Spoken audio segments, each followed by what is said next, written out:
titillate the juices. You know what? Woo! Right now. Woo! Woo!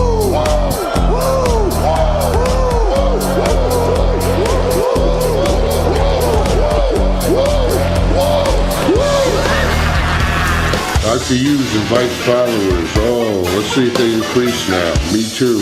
Yeah, wow. Dr. Hughes.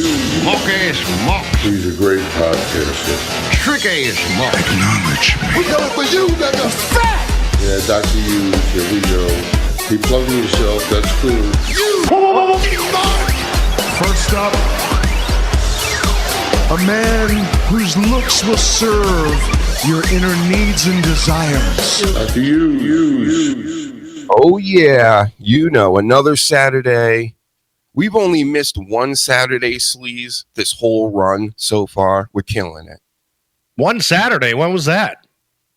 God, a week or two ago? It was recent. I forget. I don't know. It doesn't matter. Oh, my point is, we kick ass, and that's the reason why everybody out there should be liking and subscribing now. We got notes. There's big stories going on right now. Brother Hulkamania has passed away, Sleaze. Let's do, we might as well start it from the top, do it properly, how we do at the show, because this is a big one. Probably the biggest in the world of wrestling and the stuff we talk about. The brother, the dude, the Jack. Come on, where is it? No, we're not even doing it right. See, we already messed it up. Sorry, all right, now we're ready, Hulkster. Rest in peace. The 10 Hagrum salute, Sleaze. We're going to start it from the top, everybody. Chris and everybody else, hold on. We'll be talking to everybody in the chat and doing all this stuff in a minute. Here's 10 Hagrums for Hulk Hogan.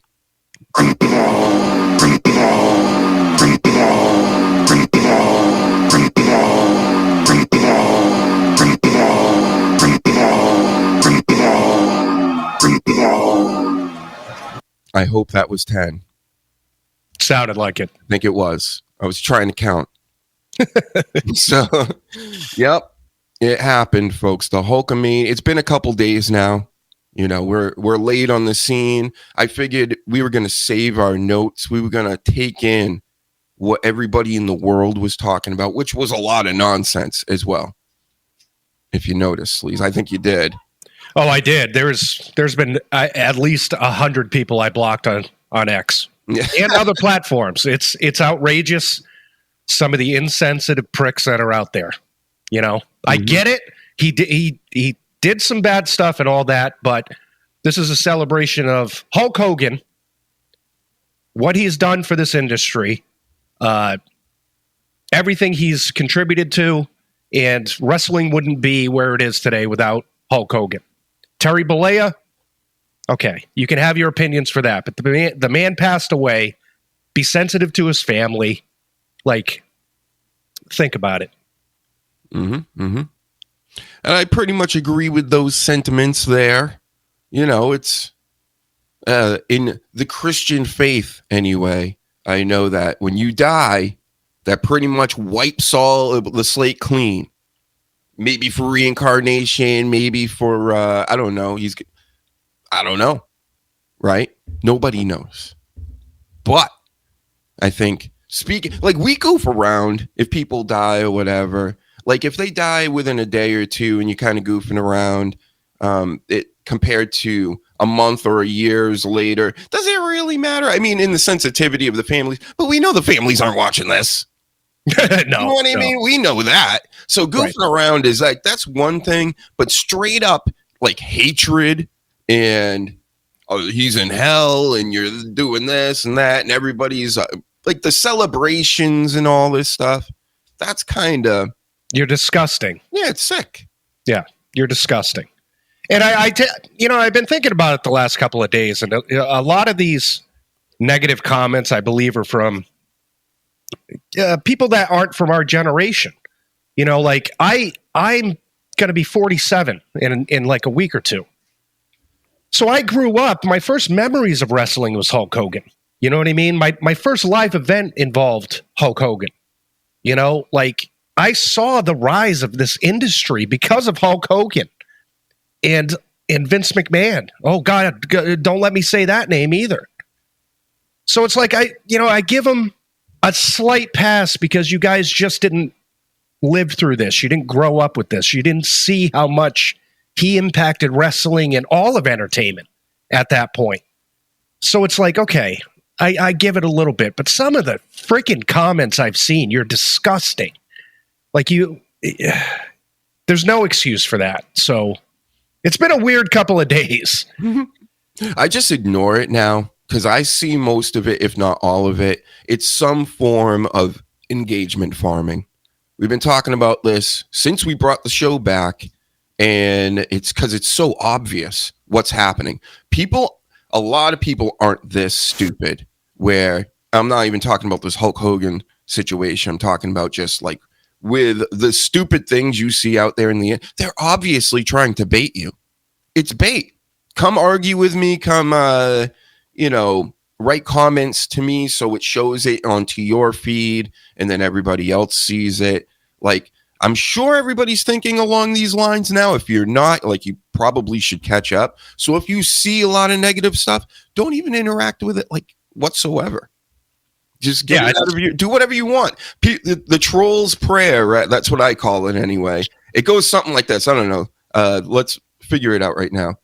Thou shalt not block, or you are a pussy and I won, or something like that. I think that's one of the prayers that the trolls do. Because they act like you lost when you Thanos snapped them out of your internet existence.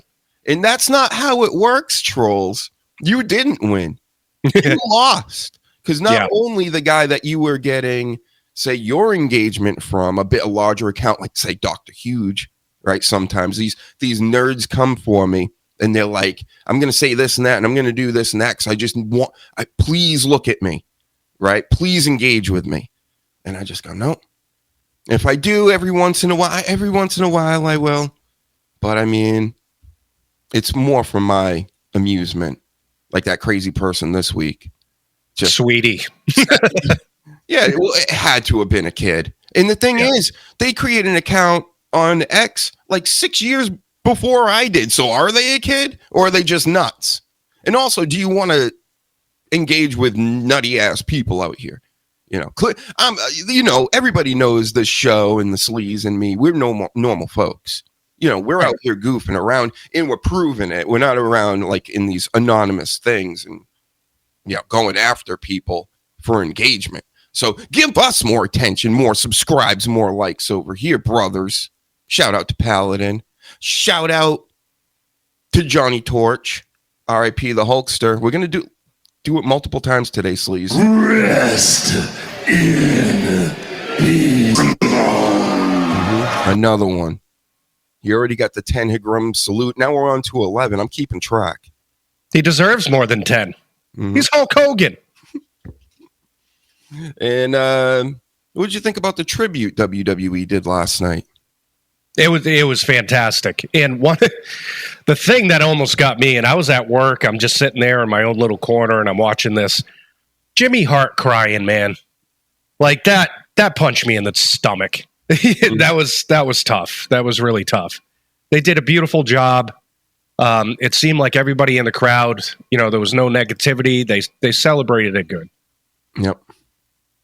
Yeah, Jimmy Hart's got to take this like the hardest because on so many levels. But that was his guy. Like he poured the world with him. Every signing he was at, Jimmy Hart's there.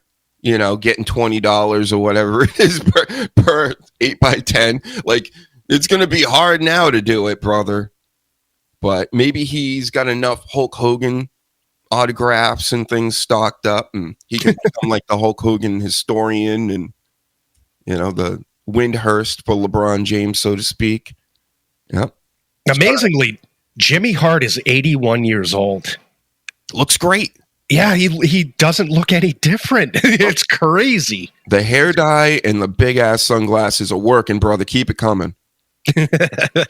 Yeah. Every time someone dies, take her Come crumbs. on. Not today, right? Uh, We're not allowed to make fun of this, okay? Or anything. Apparently, they won't even let me on TikTok again. They're like, "You guys." They didn't even give me a warning. So yesterday, I linked the account back up because they suspended us last weekend for being the best show ever. but what did they explain why they suspended you again? I'm interested. No, they didn't. So what the fuck? I'm not even finding out from TikTok that they're suspending me. I'm finding out through Restream because we're restreaming the different platforms, and it is legal to do this even by the terms for TikTok, because why else would they be on Restream and Restream going, hey, you can link to your TikTok too? And then it worked. And then they suspended me over and over. I'm like, what could it be? The first time they said it was misinformation, and then we couldn't appeal it, and then we couldn't use TikTok Live for like 4 months. And then just recently they let us use it. I think we did a show or two, and now they suspended us again. I thought we went through our 7 days here. And I was like, wow, it's only 7 days this time. That's weird. So I clicked it back on, checked it today before we came on, and we're off TikTok again. What is going on? And I've been trying to build up my TikTok. Follow me at the Sleaze 52. And so I've been on there a lot, and I'm seeing a lot of stuff like people just playing full videos of wrestling and all this other shit. And I'm baffled as to why they keep fucking with you. Like, what is going on? There's a conspiracy. There's something going on with, I think, all of these platforms to a certain extent. The only one that messes with me even a little bit is X. But I mean, they let like Nazi shit on there. So like that's what I'm real saying. Nazi shit. So it's like, so if they're gonna allow that, which is like the supreme no-nos, right? I'm still allowed on there. But it seems like everywhere else, they don't want me around, and they really suppress me. The only other account that I have that's like successful to me, and I'll let you on in a minute, Danny. I know you're there. You just wait backstage. And my Dr. Huge Does Comics. Yeah, that's the only other one that like gets ahead. All Dr. Huge show business here. Nope. They literally shadow ban us. It's mind numbing. There he is. Danny. Good evening. Sorry for He's the also lateness. shadow banned, I'm sure.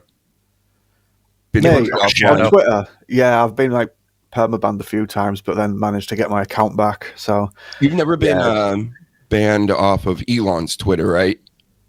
No, but I've had quite a few messages like flagged for like inappropriateness, or I've called people like fat whores or something like that, and I've been told that that's me encouraging violence towards people, and it's like, it really isn't. I'm just in a boxing ring, you two, by the way. What's funny about that is recently on X, I've been getting a lot of posts of like females like finger banging themselves, like right on X. You know, so what the hell is going on? We're not talking bad about X. That's the only one that like lets us speak of course. Freely at all. But I mean, this TikTok, what is it? It's the shits. A lot of Instagram. It's just because your account dies so quickly. You can have thousands of followers, and if you don't use it for a week or two, it's like you're dead on there. You're deleted. Sorry, YouTube, in a boxing ring. Yep. I'm on high alert today. I just got my third suspension. I think they're trying to ban me off of TikTok. I think that's their end goal. Oh, yeah. And I have no way of appealing it or stopping it or talking to anybody. It's wild. Anyway, I mean, this is more important than Hulk Hogan's death. Oh, to me, anyway. I need to be able to talk about it. Yeah. If I don't have accounts to go online and talk about it, I'm just basically bullshitting with Uncle Old School on the phone. It could just be one little turd that's taken offense to like one opinion of one wrestler, and they just keep reporting you or something like that. And if they don't give you a chance to sort of like state your case, it's really shit.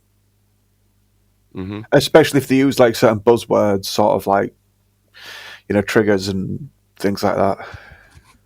Yeah. What is the buzzword you're using, Doc? You're like, I'm even changing up. I don't even say crumb anymore. I say crumb now. Right. You know, I'm changing. I'm doing the Orwellian speak for just to try to get ahead. Get these sweet ass subscribers. How do I feed my kids without views and subscribers, guys? I'll never be able to do it. They're going to go hungry. Right? Damn is right.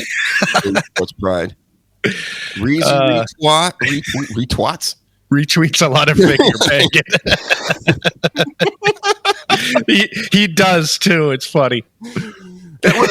Where you been? You just been retweeting finger bang videos?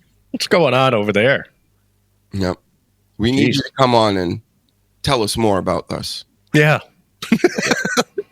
Anyway, back to Hogan. Well, first, again, go to YouTube, share this, like the video, all that stuff.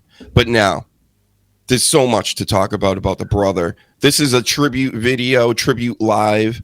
Most of it's going to be Hulk Hogan related. So if you don't like that, get out of here, brother. We don't care. So next up, what can I talk about? Here's the biggest moment in wrestling for me is I was always into it in the 80s as like a little kid and had figures and things and knew of it and was, around it.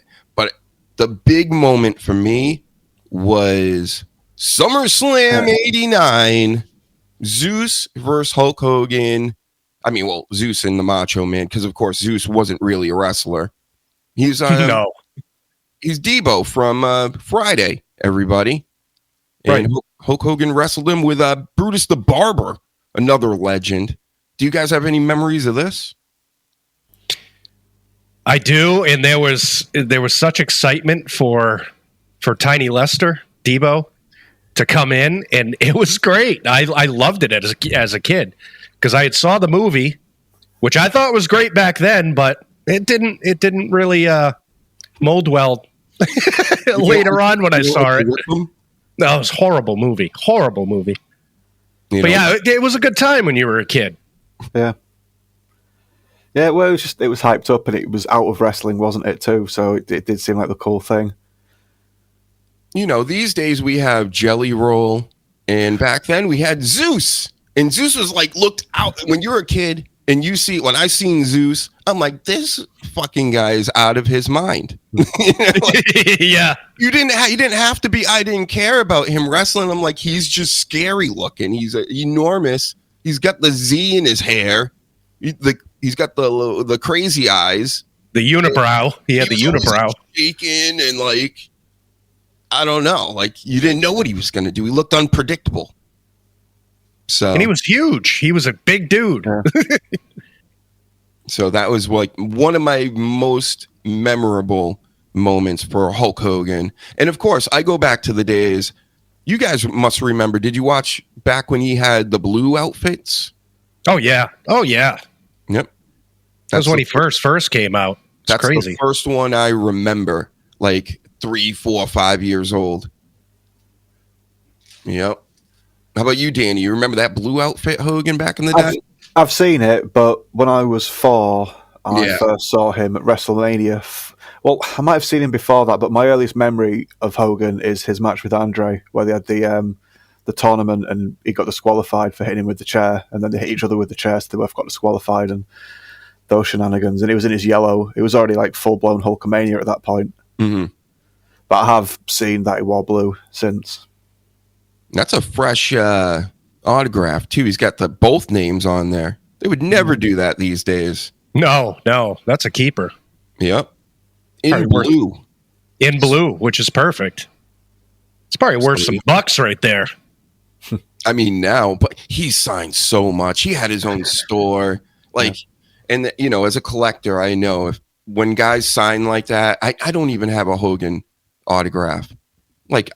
I'll probably get it when the market dips again because it's going to be outrageous right now, but it'll come back down, folks. Just wait a year if you're really that into it. My thing is I just buy random stuff that I like, and all these people die. Terry Funk, Bray Wyatt, Luke. I even got Luke Harper over here just randomly because I was going to put the Wyatts together, and he died. And I'm like, Are these cursed? Are these like really voodoo dolls or something? I mean, they're just sitting here. Maybe I didn't let them out of the case and they couldn't get oxygen. I don't know. White trucks, what? White trunks. Oh, white trucks. That's what I think he meant. Mm-hmm. That's the one you remember first. Mine started watching AWA with Hogan. Wow. A little older, though. Man, that means you're like, what, 90? Your 90s, I guess. And then, he's so... this is the thing that bothers me. Then the obvious, hate. I don't care about haters. I don't care about engagement farmers. I care about these people, and the kids mainly, that honestly think that John Cena's career and what he did with wrestling was better than Hulk Hogan. It wasn't. I was there for both. You're out of your mind if you think so. And the thing is, kids, the reason why you think this is because, of course, John Cena has been the biggest thing since like the year 2000 or whenever he first came around. But you weren't around then, bro. You had to be there. Like I was telling my nephew the other day, I'm like, because he's trying to make this argument with me, and I'm like, kids in Africa, without cell phones and the internet and everything, you could go see a local tribe and they'd be wearing Hulk Hogan shirts. You know what I mean? Like the world was different then. We had real rock stars: Elvis, Michael Jackson, Madonna, Hogan, Muhammad Ali, Tyson.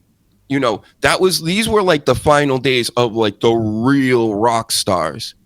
And that's why they're still around at 70 years old, popping the Republican National Convention and all these other things. That's how fucking big they are. Michael Jordan, Tom Brady, now he's like a modern day Cena, but he will be remembered like that. Mark my words, because there are levels to this, children. And you haven't been around long enough or know history enough, apparently, to understand that Hulk Hogan is damn near untouchable. I will give you this. Stone Cold had about 2 or 3 years where he was better than Hulk Hogan. But that was only for 2 or 3 years. Other than that, the rest of it, you still got to give it to Hogan. Because could even Stone Cold get to that point without the Hulkster in the first place? And obviously that's a no, because wrestling would have been still mid compared to what it was. The reality is that people don't understand that at the time when Hulkamania came out, wrestling was in the territories, right? They would have their big events and all that stuff, but it wasn't until Hulk Hogan came, got together with Vince McMahon, that it turned into a juggernaut. You know what I mean? It went from being in these small little, what they call bingo halls or whatever the fuck you're going to call it. But it went from that into going into Madison Square Garden, going into arenas, and that. It exploded. And he did it twice. Okay? When Hogan went to WCW, the business was in the toilet.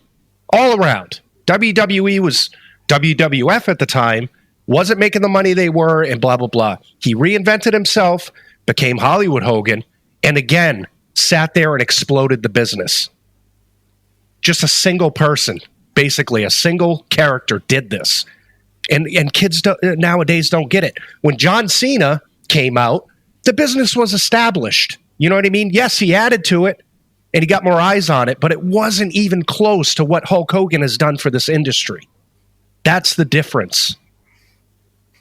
It's not just that the company was established, it's pretty much that the company was the monopoly. When Hogan and Vince did what they did, they began to swallow up every other promotion in the country. Now, just to play devil's advocate, you say wrestling was mid at the time. There were a lot of promotions across the entire country that were still doing very good money and very big business for the area. But if you were to look at it on a national scale, there was going to be a lot more money to be made. So would anybody else have been able to do that without a Hogan or with a Hogan? And if it wasn't Hogan, who would have been able to do that instead of Hogan? It was a perfect storm between him and Vince. You know what I mean? Vince had a vision. Hogan had a vision. They put it together and they built this. That's the end of the conversation to me. Mid was probably the wrong word, but I would say more like, yeah, business wise, I don't know if there's another person or other people other than Hulk and Vince that would have, because it was really the pay-per-view era. And that's what put it over the top with the WrestleManias and everything going forward, was actually getting out there to everybody. And they're the ones that made it happen. Hogan was the top guy. Therefore, he's your Michael Jordan. He's your Tom Brady, all that stuff. Because they executed it. And to say, well, yeah, the other ones could have done that. Maybe. Or they could have been a bunch of racist rednecks and done absolutely nothing and kept going to their bingo halls and stuff. You know? So. It was just a bigger vision that was seen. Okay, they took what was going on and what could be, and they said, hey, we could really expand this. And that's what him and Vince did. You know? Really? And is there anybody else at that time that could have... Because Vince had Andre already, too, who was probably... he was like the big get before Hogan, right? Right. Piper. I always think Piper. Because he showed that he could do the film side stuff as well, to sort of like to reach out of wrestling and to do more than that. And although he wasn't physically bigger than Hogan, he did... I don't know, I think his films were a lot better. Like different kind of films, I suppose, but...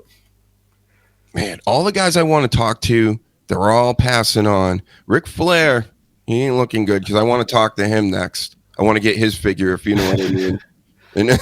How has he outlived them all? I would not have put money on Flair being like one of the last. I really wouldn't. No. Me neither. And he worked just as much as the rest of them. He was in a freaking plane wreck. Yeah. Woo!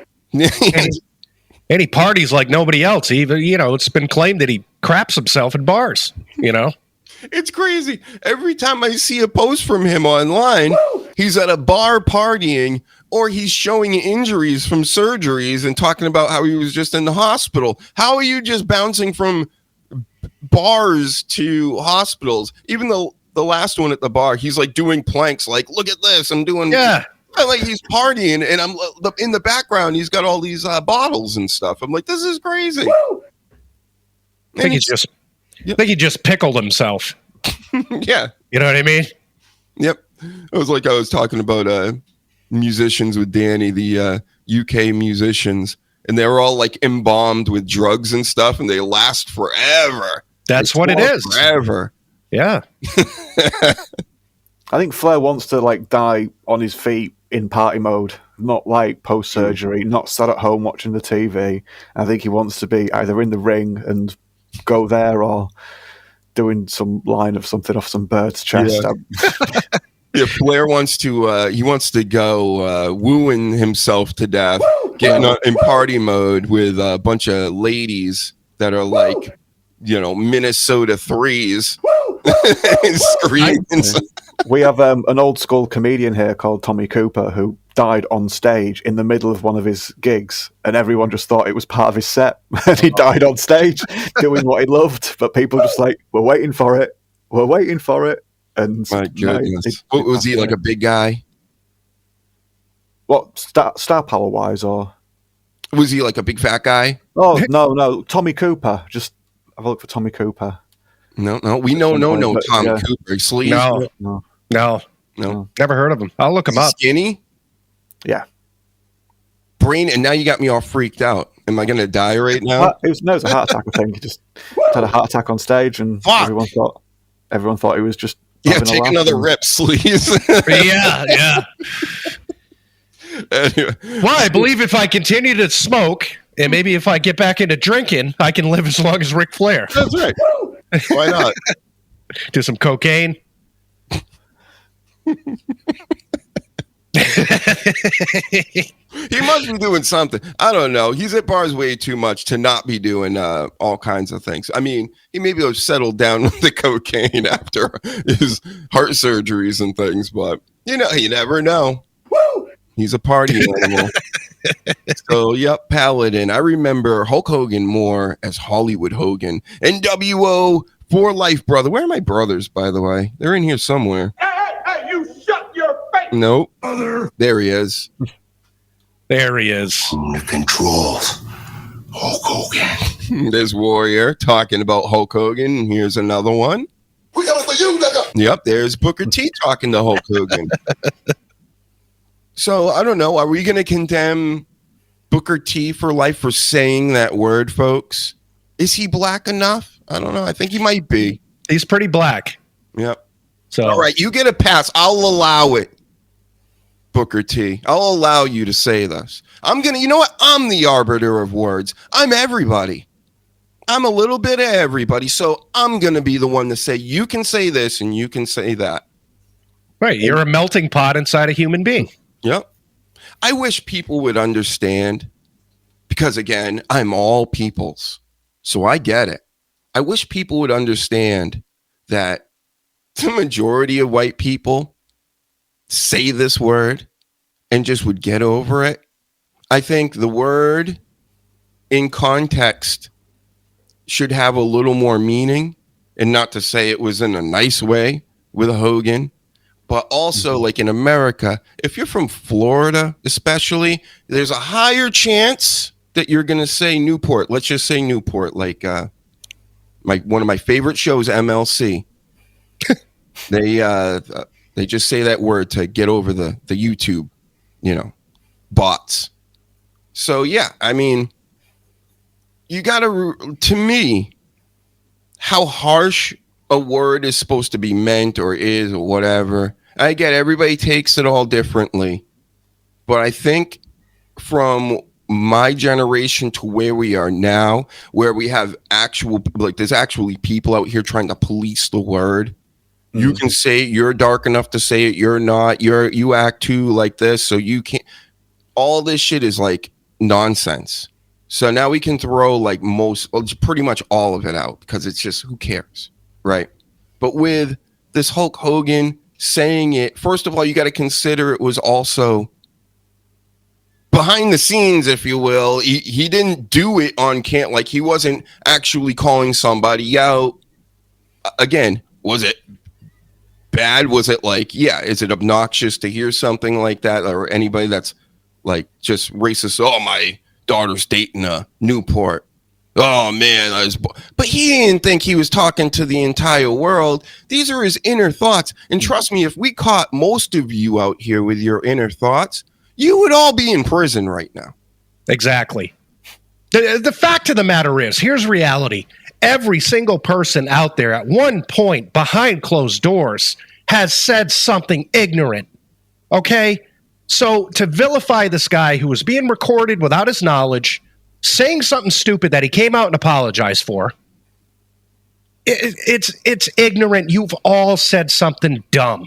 You've all said something stupid. It just so happened he was a celebrity and it got out to the public. You know what I mean? Like, that's the fucking reality of this. It's not like you gotta love him either. That's not the other. I'm not saying, oh, yeah, you gotta love Hulk Hogan, everybody. I don't really give a shit if you hate his guts. You say all the worst things. Go have a ball. It doesn't matter to me. It's just more like, I don't know. You would think we're regressing as like people. And again, it's these phones. Everybody's doing this stuff for clout. They want reactions. They want engagement. They want negative attention because attention is the new currency. So fuck these people. They're obnoxious. They're stupid. They're not like well-read, not deep thinkers. They just go, you said Newport 15 years ago, after having sex with somebody else's wife. On camera, yeah. Like, I get it. It's just all such nonsense. And if you think that has anything to do with like my life other than goofing on it in the show, it has any bearing on anything. It doesn't.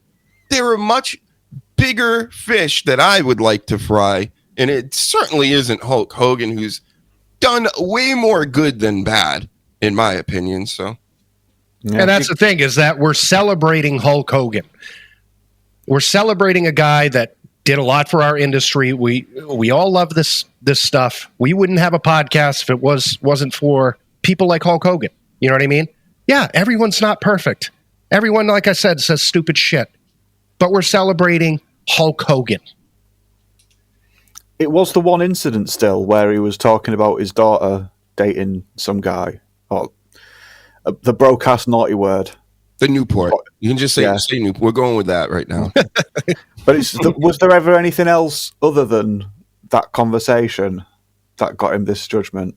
Well, there's like people like Warrior and Macho. They said stuff over the years about him and all that stuff, and it's like, okay, everyone's been an asshole too.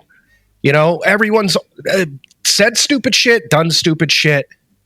You know, he was just he was a human with them guys. But Right. nobody ever came forward and said he was mean or rude or offensive to me because of my race. No. Even Even a lot of the African American, talent that have been around him said, no, he's been courteous, he's been nice to my family, my kids. A lot of that is coming out now. It's like, oh my God, I met Hulk Hogan back in '92, and holy shit, was he nice, and he did this, and nobody's saying anything. Nobody has, really, besides that stupid comment he made. Yeah, and when I heard that tape, because I didn't know if there was anything else, I was waiting to make sure there wasn't other things that I hadn't heard. But when I heard that didn't sound to me like he was. I have friends that use Newport just not because they're being racist or anything like that. It's because they think they're fucking cool and edgy because they listen to the music, and that's all it is. They'll call themselves it. But it's not done in like that sort of way where, like Doc said, he's not saying it to somebody to sort of like try and demean them or using it in that way. There is context, and when you start banning words, it's a slippery slope because you get to ban your word and then someone else gets to ban their word and they get to ban their word until none of us have any words left. It's just, yeah. People will just shit on him. And I'm not saying Hogan was great on a personal sort of thing. So a lot of people have said, yeah, he fucking was terrible for my personal business. He nudged other people out of the way, killed the territories, etc. I completely get that. But if we're just talking about the whole racism thing with that phone call or that recorded message, yeah, it just sounded like he was the sort of person that would go around quoting hip hop and rap lyrics to sort of like, look at me, being all cool and hard and edgy and, yeah, puffing his chest out, which isn't the same thing as what people painted. Yeah, plus, again, he's in Florida. He's white. He's in his 70s, times 60s. It's the era, right? I'm speaking on mostly.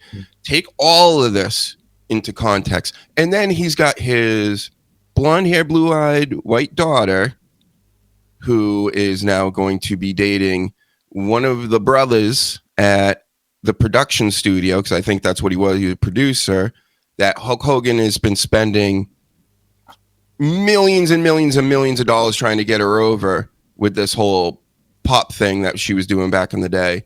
And to him, he felt some kind of way about it. Guess what? I know the reason why I'm okay with it. I know for a fact that there are black people on the very flip side of that would feel the exact same way if all tables were turned. Exactly. And that's the way I look. That's why it's not like, oh my God, there are some people that are just like that. Fucking deal with it. If you can't, you're always going to be feeling like a victim and like, oh, these people are out to get. Nobody's out to get you. Nobody cares. But Mac, go ahead. I had a friend, right? He was Indian. Okay. So when we were younger, we used to hang around and all this stuff. All of a sudden, the guy. Native American. No. Indian.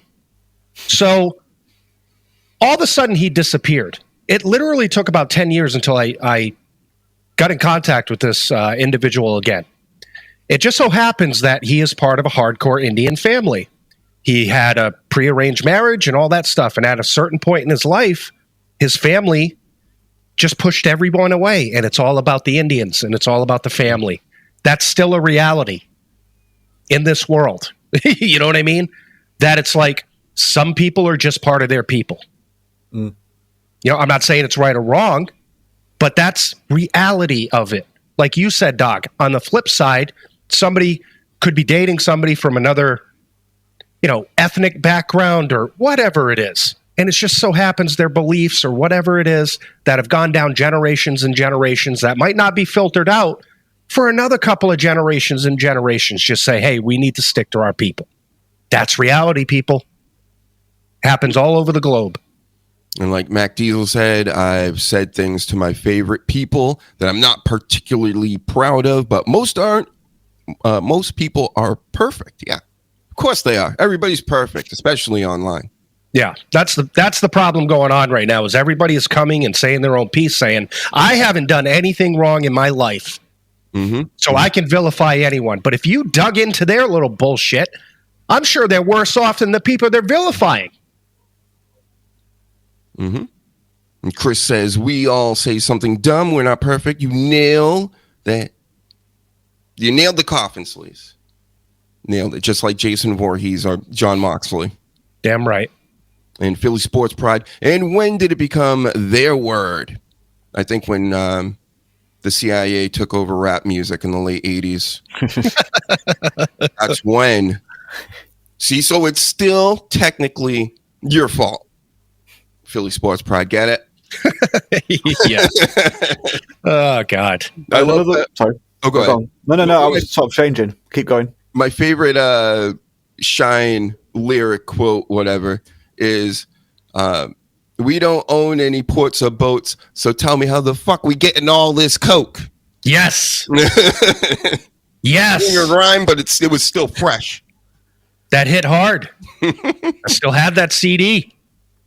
That's the one he made in prison. He made that because remember he took the fall for the whole nightclub shooting with Puff Daddy, and we all know what Puff Daddy's up to now, right? Yeah. He made a diss track against 50 Cent on the phone from prison. Yeah, it was fucking. That doesn't happen anymore. You kids out there think you're gangster? Do a diss track against 50 Cent on the phone in prison. Yep, that shit was hard. And now he's a politician in like the DR or some shit. That's gangster. I think he had his arm shot off or something. Like some part of it, he was like shot in his chest. Survived at like 15. Yep. Yeah. Anyway, he's just dropping knowledge. It does make sense, right? How are black people getting all this the bad stuff, all the time? And then it's always their fault at the same time. And then they act a fool and everything. It's like, well, you don't have any schools, you don't have any this, they put liquor stores everywhere. They basically ship in guns and crack, like what the fuck what else are they supposed to do? And they're just supposed to pull themselves up by their bootstraps, right? Okay. With crack moms and everything else. Crack moms. Well, say, like there's a lot of fucking ghettos in this country, and they're filled with black people in the projects. And it's like, how do you get? It's obviously set up like this, right? And then they funnel them into the prison system and everything else. Like when Hansy talks about systemic stuff, he's not just crazy. It is systemic. You just don't have to say the word so much. We get it, but. Funny how years ago we go into Afghanistan, who at the time had the majority of the poppy industry going on. And what poppies make kids is heroin. And then they don't let us on TikTok. Yeah. So, and then it's weird because then we have this huge opiate problem in this country. Crazy, right? And Russia too. Yeah. They're basically like the East version of us. Yep. Crazy. The world is nuts. Nobody, they think we're haters. It's just like we kind of just see stuff for what it is. And when you point it out, people get mad at you. Don't get mad at us, folks. Just saying. And yes, this all stems off of the Hulkster here. Yeah, God. Everything fits together at the end of the day. Right. And, the manufactured hate for a man that just died that was a legendary figure, you're not doing yourselves any favors if you're trying to get into this game. I'm just trying to fix this camera now. Even Mr. Joyful Senor Bret Hart would sort of like show appreciation for Hogan by all accounts. My missus reminded me about this earlier when we were talking about it. Bret, you'd go up and shake Hogan's hand and say thank you for the house, despite thinking what he thought of him, which wasn't pleasant. But even Bret Hart would go up and say that to Hogan. Right. Well, it's nuts. This whole thing is crazy. I mean, there has been a lot more outpouring of positivity, towards Hogan, but it's a little bullshit in between. And you guys are ignorant. So know your fucking history. I fucking look great right now. Yeah, and his last appearance was obviously just going to be remembered now as being a bit sad because people booed him. And he had... That's true. I was sad when I went back and watched a few things and I seen like a clip of that and I'm like, oh yeah, that's terrible. You guys are terrible. But there was a time a bit ago when he'd come back and just be like, yeah, it's all about me, and he deserved to be told to piss off, basically. But now he's older and he's gone now, but when the last time he came about, he was older and sort of like not going to come anywhere near like proper spotlight. He sort of like knew his role and would just come out and chill his stuff and then piss off. Yep. Like The Rock said, know your role, and he did. And you booed him for it. All he was trying to do was sell his beer, his real American beer, and now he's gone, and it's all... let's blame all these people. I blame you guys. All the people out here that hate Hulk Hogan, it was your bad juju. You did it. Go ahead. Yep. Take a bow. You already are. It's all your fault. All your negativity. I hope you're happy, you miserable pricks. I'm brothered out over here. I'm making this into a chain. Should I make this one into a chain? Yes. This one. A pair of earrings. I got the thumb wrestler somewhere around here. I got to go find him again. He's the smallest one of the bunch. And those thumb wrestlers, boy, back in the 80s. Oh, God. I want so them. Good. So good. I used to have the Piper one, too. I had the Sheik. Man. Sheik, you know what the last thing Sheik said about this Hulk Hogan? Let me find it. Oh, no. You are fucking gay bar champion. Yep, so now they got beef and wherever they are. Purgatory, maybe. Oh, God. And it's just going to fight forever like everybody wants. Camel clutch. I think that was the first match I saw with Hogan, him against the Sheik when he won the belt. I think that was... I mean, this is 40 plus years ago, but I really believe that was my first wrestling match I saw with my grandfather. Mm-hmm. Did you get to meet the Iron Sheik? No, it was on television. I don't know. It's vague. I'm so friggin' old. Jim Florentine, comedian, he used to have stories about how this guy in his neighborhood would always be like, hey, you guys are wrestling fans. You want to come to a wrestling match with me? And this older man.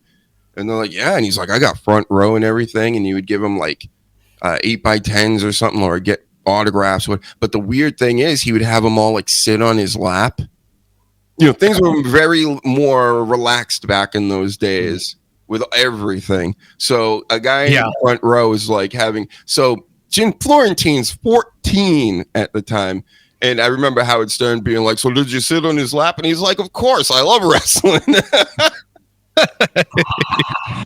Yep. So don't go sitting on anybody's lap, Paladin, or anybody in the chat.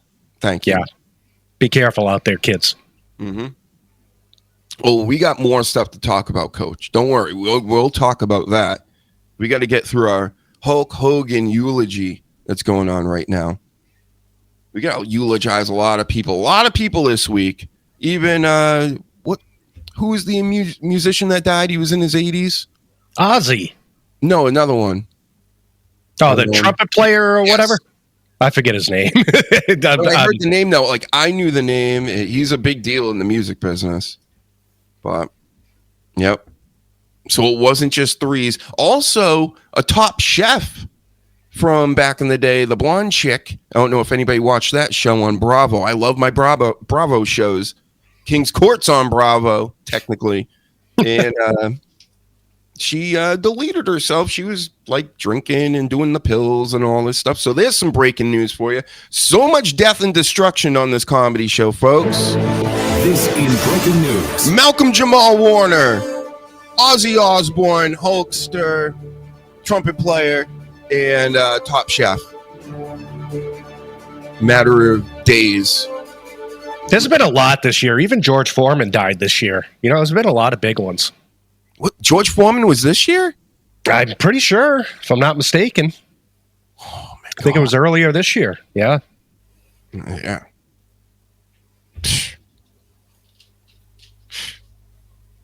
Crazy year. So, yep, Hogan had the figures. Hogan had the big moments. He had everything. How about that? The movies. Yep, took on the. Oh, that's what, you know what? That's one we can talk about. Boom. Look at him. That's one of my favorites. I even made a music video about it. Go to the Dr. Hugenstein channel. It's there. It's one of my B-sides. It's not one of my favorite songs, but, you know, I made a video with the Suburban Commando in it. Undertaker was in this movie as well. Yep. That was just remembering as a kid. That was a fun movie. It was. Mm-hmm. Saw it in the movie theater. Another one of those movies I always forget about. And I'm like, I actually saw that in the theater. Kind of crazy. I didn't see Mr. Mom. Was he Mr. Mom? No, that was Mr. Nanny. Mr. Nanny. Mr. Or Nanny. something. Nanny. Yeah. He had a tutu. Tropical Thunder. Never watched it. Even as a kid, I had no interest. Well, at that point, you know, we're all starting to grow up, and we're seeing that the Hulk Hogan character was childish to us. Mm-hmm. That our generation took it as like, oh, we're maturing beyond Hulk Hogan. So that, yeah, I was so far away from Hogan at that point. Yeah, there was that moment, and everybody was against the childlike wrestling in the early 90s, the Doinks and all this. Repo Man. The Trash Man. You were getting into the Takers and the more dark and serious characters where it wasn't like, yeah, Hulkamania anymore. And then before this, he was in Rocky 3. He was Thunder Lips. Yes. Fantastic.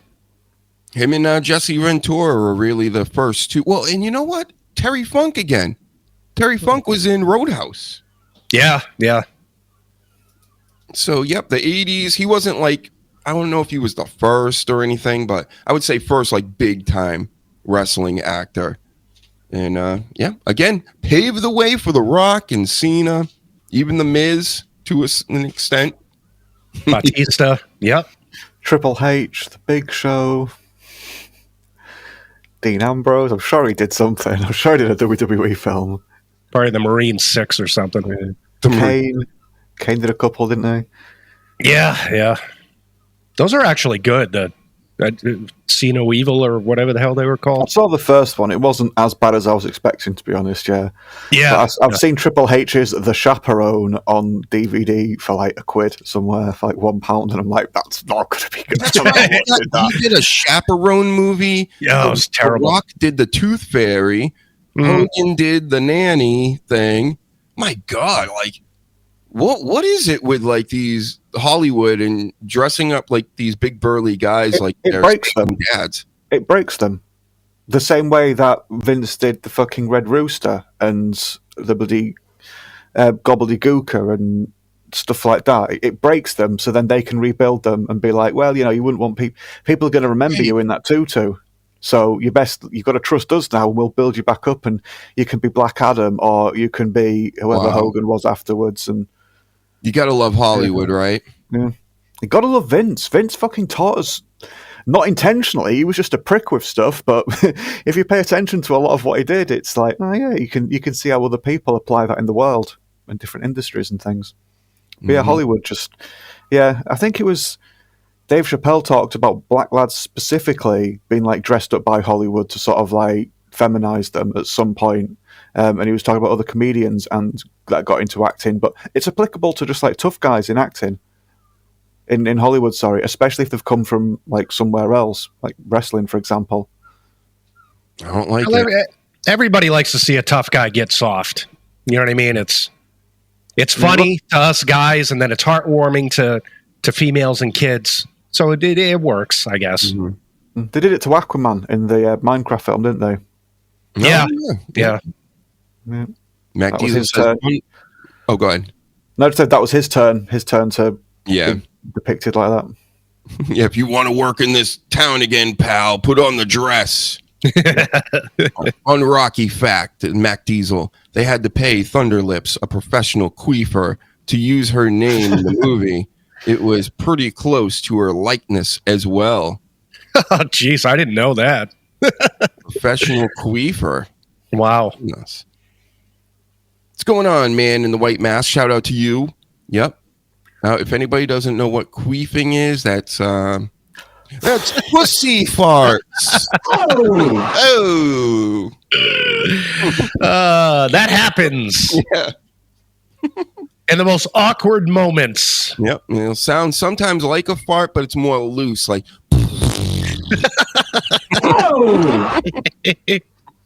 And you laugh every time because it's like, which hole did that come out of?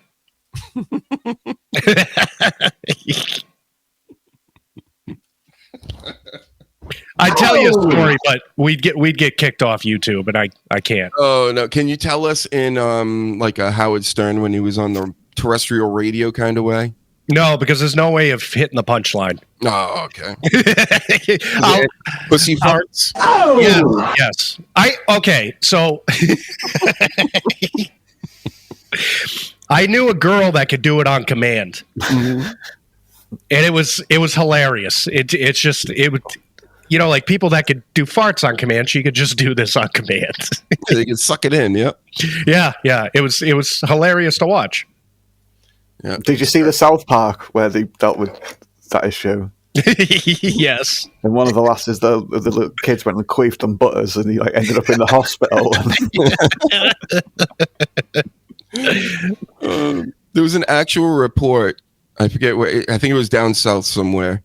And this lady had to go to the hospital because she kept falling asleep under the covers every night with her husband, and her husband just kept farting and farting and farting. And she was breathing in all the gases to the point where like she got sick and had to go to the hospital. And they're like, that's what it is. It's because you're huffing all these farts.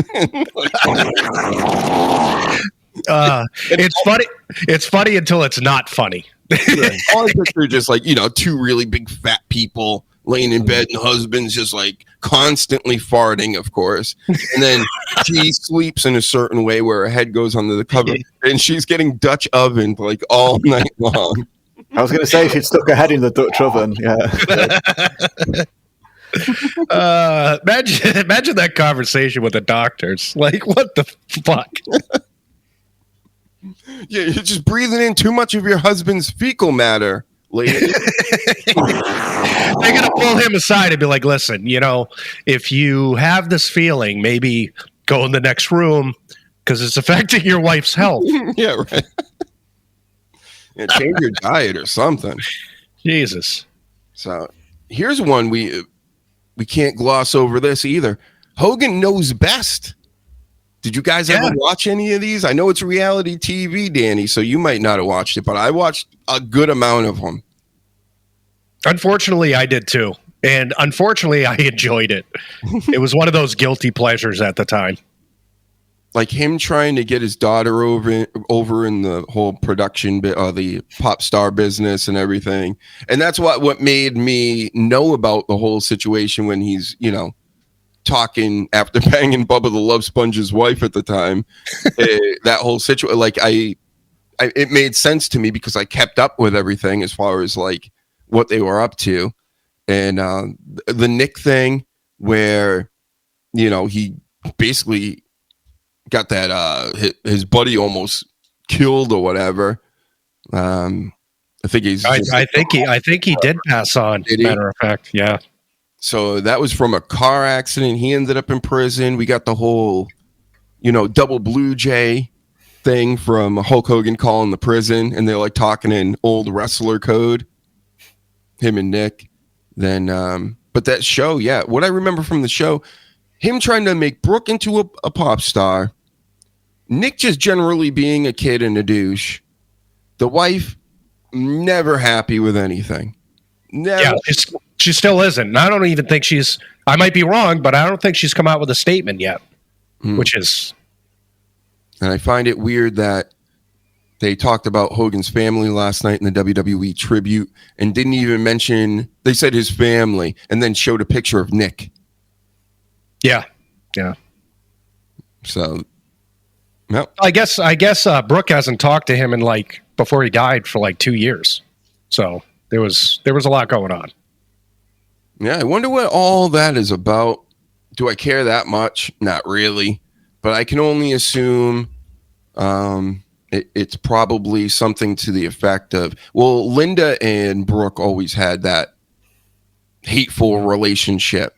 That was the word anyway, when they were doing their own interview, in their own words. And so I thought Hogan was going to be, who knows? Listen, these ladies grow up, especially the modern ladies, and I'm not saying it's her fault. Could easily be the Hulkster brother, but, getting along with young ladies these days isn't the easiest thing to do. But I did hear a rumor that her new husband were trying to get them on good terms for weeks on end. So, again, I don't know. I'm just speculating and stuff. This is a part of it where it's do I really care? This is for the entertainment weeklies and all this stuff to figure out. I read something where it was I guess a while back that Brooke had reached out to Hogan because he was having a lot of health problems. Mm-hmm. And she was very concerned about it. And I guess he shut a lot of stuff down.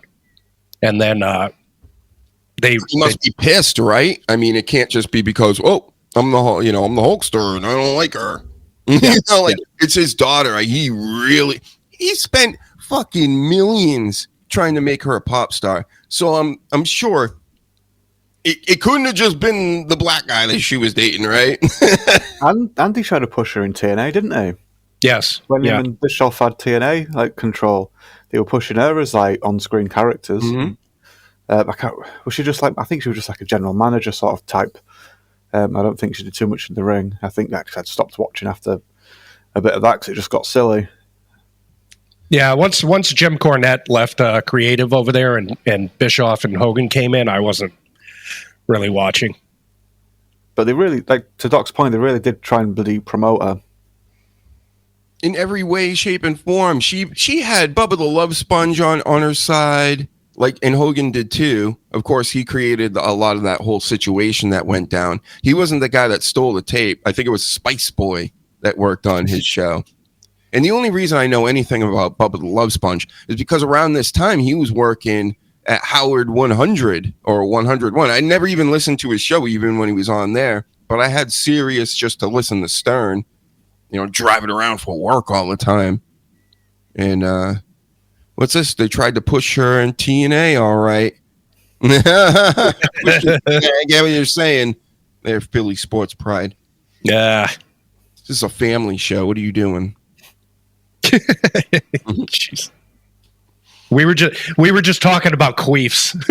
Right, that's right. Like and subscribe because we only got 69 people watching right now. We need a lot more than that. A lot more. Get it? God, since TikTok kicks us off, we don't get the views like we used to. It's all their fault, folks. Go take it up with their help department that doesn't exist. Yep, so anyway, back to the Hogan. So much Hogan stuff. Remember that latest video we watched with the botched Botox with Linda Hogan? Isn't that weird? They both have wives that were Lindas. Weird. But yep, he was eating popcorn watching that. He was loving that video of her being all sad. Jesus. I'm sure she's all happy and this week. Maybe she isn't. I don't know.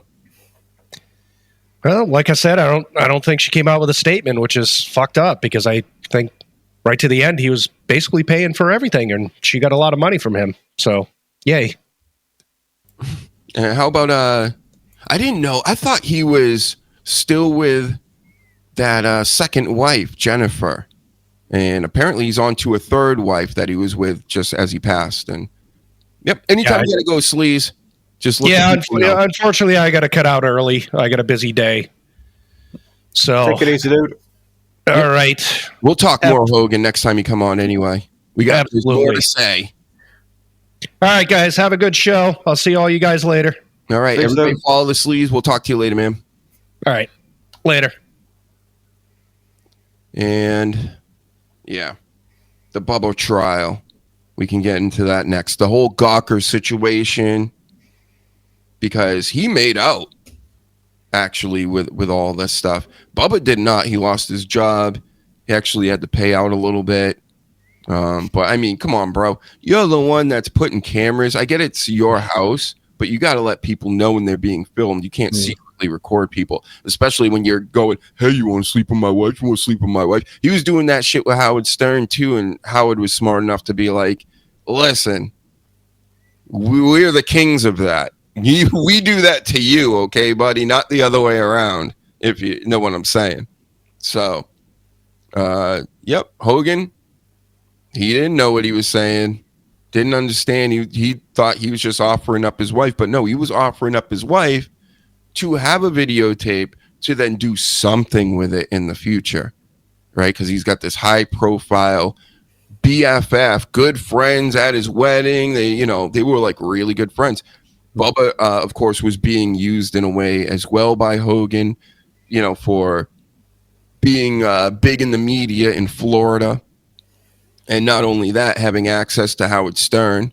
And then you can go back and watch all the interviews. Good Hulk Hogan interviews. You don't have to believe everything he says or anything, but they are entertaining.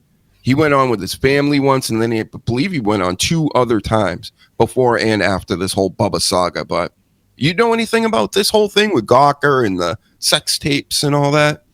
Yeah, not as thoroughly as you're reporting on, but yeah, I remember it kept him relevant. After he was like in wrestling, he did Hogan Knows Best, and it was just his attempt. He did well, I suppose, because it kept his name in people's mouths. And he broke into reality TV when not everyone does it now, but at the time it was like a bit of a gold rush, so people were just trying it. And like you just mentioned, having Howard Stern connection would help that, because people didn't know where it was going, if it would be radio specifically that would carry that sort of thing forward, or if it would come to the internet. Sorry, I was moving something. So I thought you were doing a new dance that I'd missed. And Philly Sports Pride. Oh, never mind. He never married his daughter's best friend. Oh, that's right. He married his daughter's best friend, huh? Yeah, that probably would piss you off. And then the mother, even earlier than that, I'm sure, married or was banging a kid in her high school that she used to go to school with that was like 2 grades below her or something. I'm like, bro, these Hogans are gonna hoe again. Yeah. Just... Ho again. Whoa. That actually makes a little too much sense. Yep. So what else is there? The Bubba trial. I mean, yeah, he just killed it in that lawsuit. Because he won, but he didn't, because he got the money, but then everyone just thought it was the biggest piece of shit in the world. So it was like, you've won, but at what cost?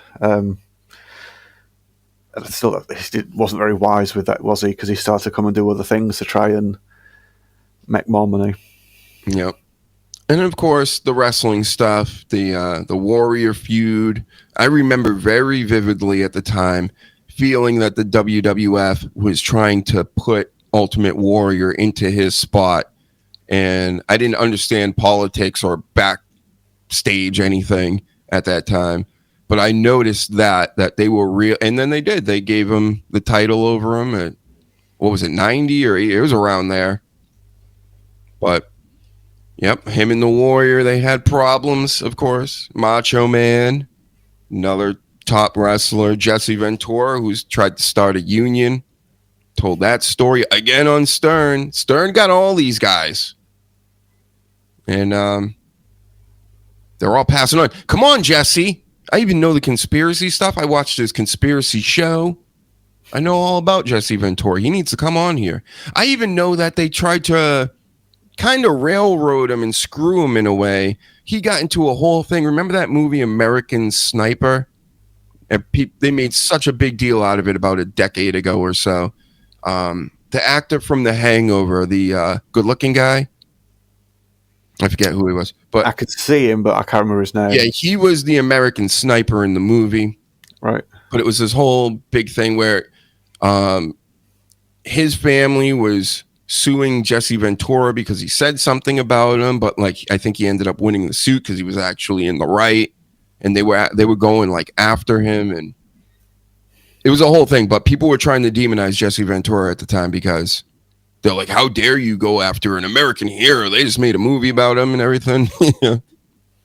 So, yeah, Hulkster had a lot of enemies. A lot of people didn't like him. Of course, nobody's going to like the top guy, especially as long as he was the top guy and had all this influence and pull backstage. WrestleMania 9 is a good example of his influence, with Bret and Yoko doing their little thing. 9 was Caesar's Palace, wasn't it? Yeah. So yeah, Bret and Yokozuna were doing their thing, and Yokozuna won the belt. And then instead of Bret then coming back and fighting Yoko to get the belt back, Hogan just appears, gets a match against Yokozuna for some reason, just because he's got an American flag he can wave around, and then beats him. And Bret just has to fucking stand there and eat a shit sandwich in front of all those people. Yeah, no money in the bank or anything. Just goes, yep, it's my time. I'm getting a match now. So that's Paul. And it's Bradley Cooper. That's who he was. Paladin, yep. So handsome. But yeah. I mean, I'm still seeing people hate on Hogan right now. And I get what they're doing, the majority of them. But now what's happening is it's like leaking onto other people. Like Chelsea Green's getting a bunch of hate now. I think Philly Sports Pride wrote that she was getting death threats or something. So there are people that can take it to extremes on both ends, of course. It's just not, people don't understand class anymore. I don't think, Danny. See, this show isn't for me to be classy. So I'm not going to be like classy all the time and act like right. But these people out here, the majority of them, they don't even understand what class is. I don't think, to even be able to do it and show it. They're just I think they believe that they have to, how social media has built everybody up, you have to say what's on your mind no matter what. But the thing is, you got to have a filter on some things. I think some crazy shit. And if I'm thinking crazy shit, I know other people are too, but you have to be able to go, hey, no, you talk to yourself and you go, that's not a great idea. We'll sit on that. And if, it starts to make sense in the future, maybe we'll speak it out into reality. But if it's some like crazy shit and it's crazy and it's stupid, just keep it to yourself. Because it's like everybody's got schizophrenia out here. It's just like no matter what comes to mind, no how absurd or hateful or whatever, they're going to say it because everybody's got to hear all their thoughts. That's not how this is supposed to work. We're getting bogged down with too much like bad info and bad, like in general, like bad data, if you will, from everybody. Nobody's being really fun. There's very few times that I see a regular tweet from somebody or a post on a social media platform that is funny, insightful, has something to it. Like I rarely see it. It's always something like sampled upon sampled upon sampled upon sampled of something else that was regurgitated from something else. Basically, nobody's having their own thoughts anymore out here, I don't think. And they're just, whatever they're thinking of is already the stuff that they're ingesting, and now it's being pushed back out, taken in, pushed back out. Am I making any sense? I don't feel like I am. Well, no, you are. It's just, before when it was just TV, well, originally radio and then TV, and then just a printing press before that. It's just another way for like people to advertise stuff and to give you ideas and just to sell shit to you. And there'll always be people like that who just, like at the minute, where I live, you walk around town and 90% of people are either wearing a Nirvana t-shirt, a North Face, yeah. Normally one of the ones with the logo, not just on the front, but also on the back. So as well as advertising somebody else's brand for them, but paying for the privilege, you're also advertising to people behind them as well, because they have to show off, look what brand I'm wearing. Not just the people in front of me can see what brand I'm wearing, but even the people behind. And actually, no, it makes you look stupid, like you put your t-shirt on backwards. That's what it makes you look like. So yeah, Nirvana, North Face, or White Fox is a one you see I see a lot of lasses wearing. But that's like 90% of people just like wear the same fucking thing. And it's just either because the TV's whispered to them, the radio's whispered to them, or more likely nowadays, they've just been tapping away and one person sees an advert with a bit of clout and they wear the thing, and then people are like, oh, I'm going to do the same. And they just have so much access to people now. That's why I call social media social marketing, because that's honestly what it is. It's not like social networking was before with like MySpace and platforms before that. It's marketing.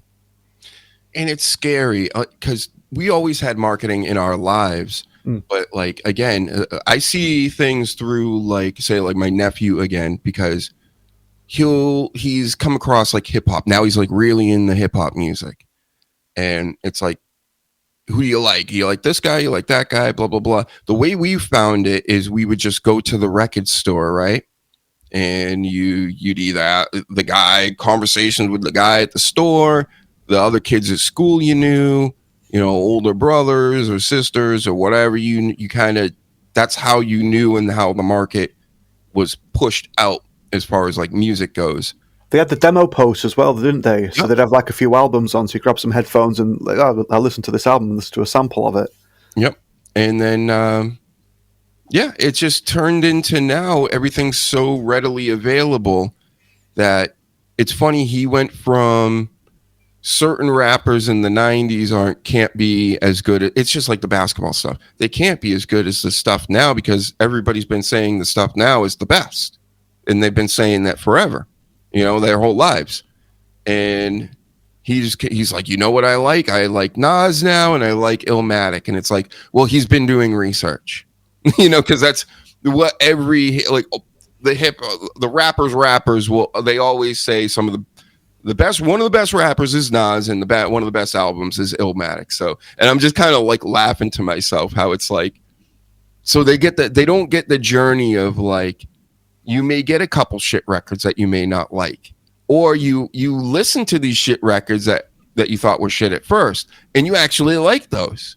And sometimes those turned out to be the classics.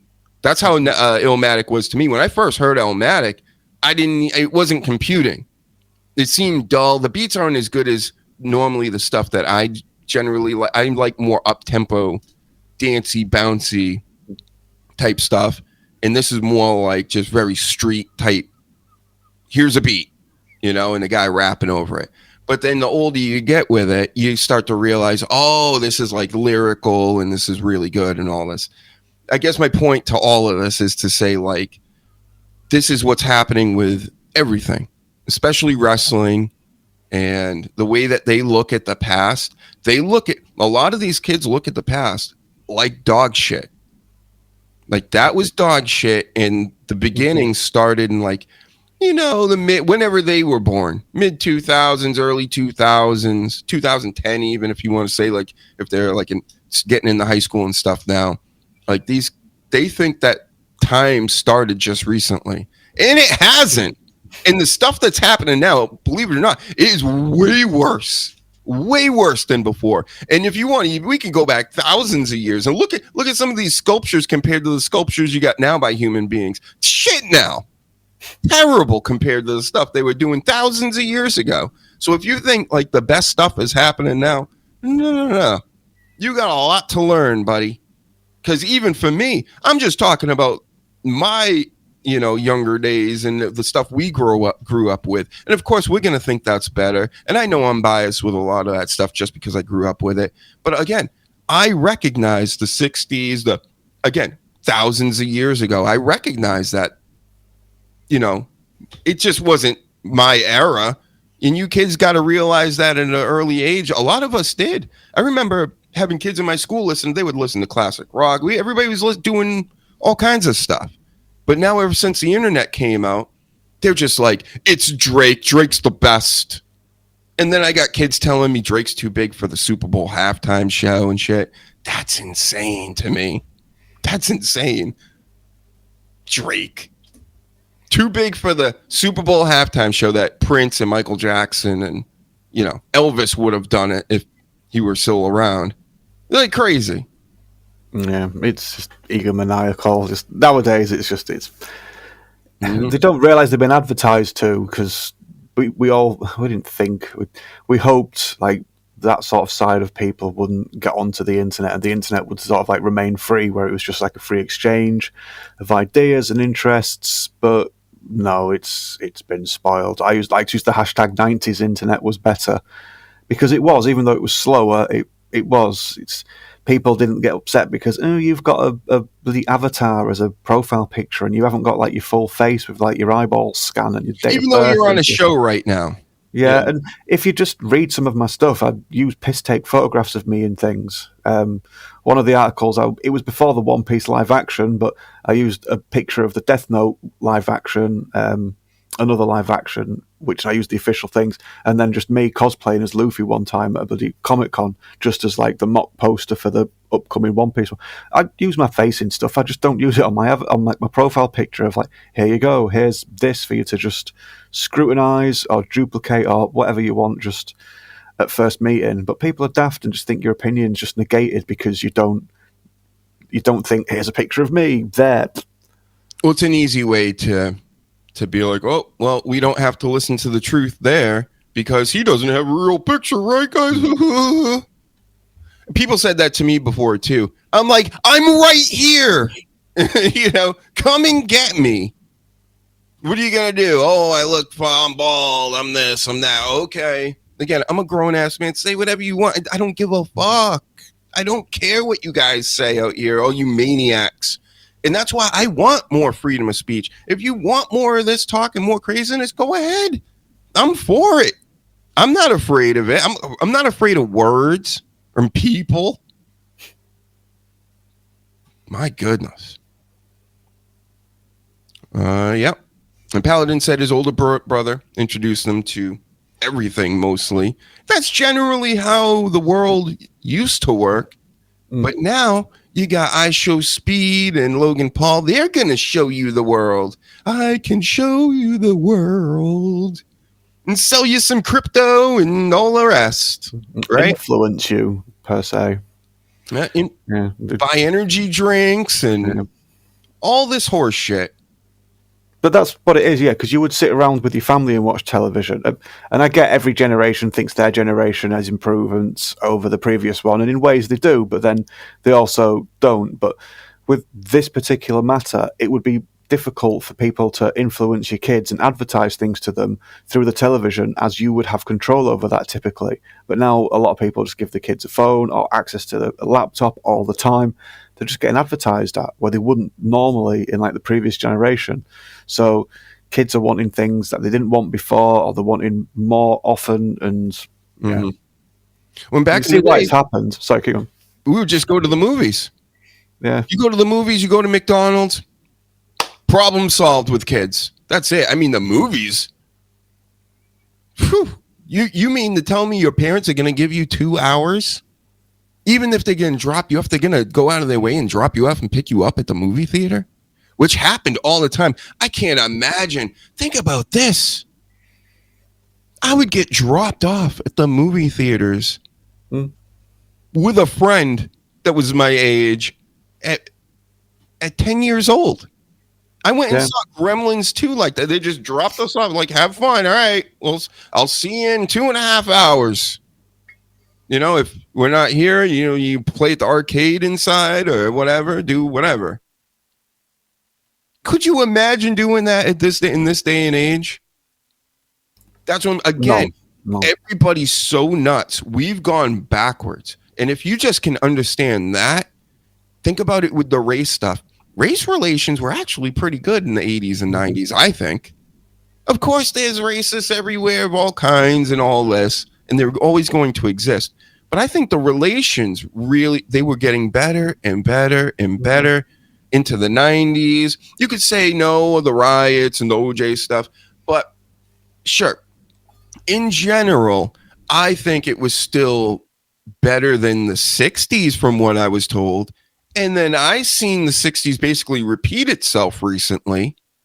And I think it's better than that. So I would much rather the 80s and 90s with their little Rodney King riot here and there, other than, 60s, 70s, and the 20 teens and now.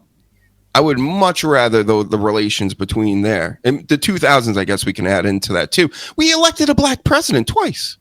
And we actually considered him black. But these days, they don't even consider him black because he's only half black. And that's like, half?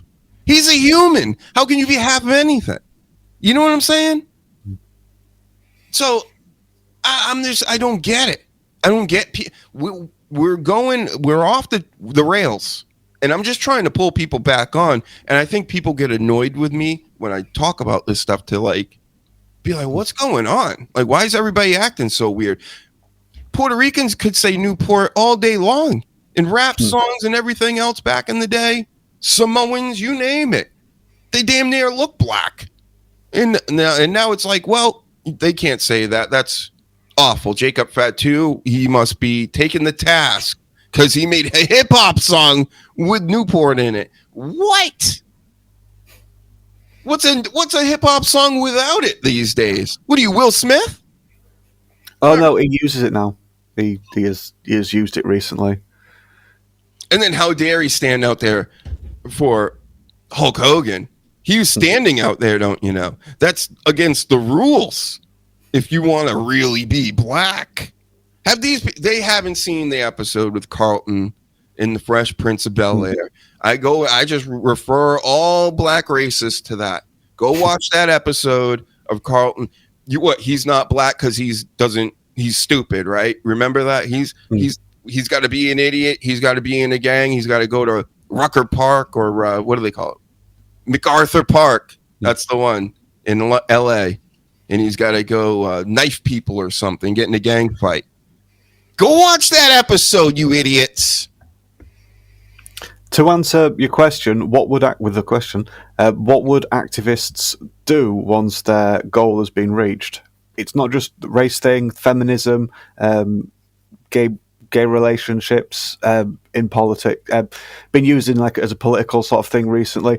It's just people have just stopped caring about things like that. So they had to sort of invent new things. Otherwise, they'd have to pack it up and just mission accomplished. You've got what you wanted. It's illegal to discriminate against these things in most of the countries that are talking about it. So, and it has been for a while. You couldn't sack someone just because the color of the skin or the sexuality, and that had been the case for quite a while.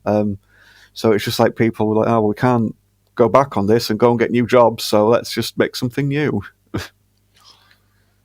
Philly Sports Pride. My Hispanic wife's family says Newport all the time. Yep, they do. Good in a good way and a bad way, by the way. The older Hispanic, in my area anyway, the parents of my Hispanic friends, they say it in a bad way. The older ones. The younger ones say it in the more endearing way. Until recently, right? Because they're not black, even though they're in the hood. Okay, got it.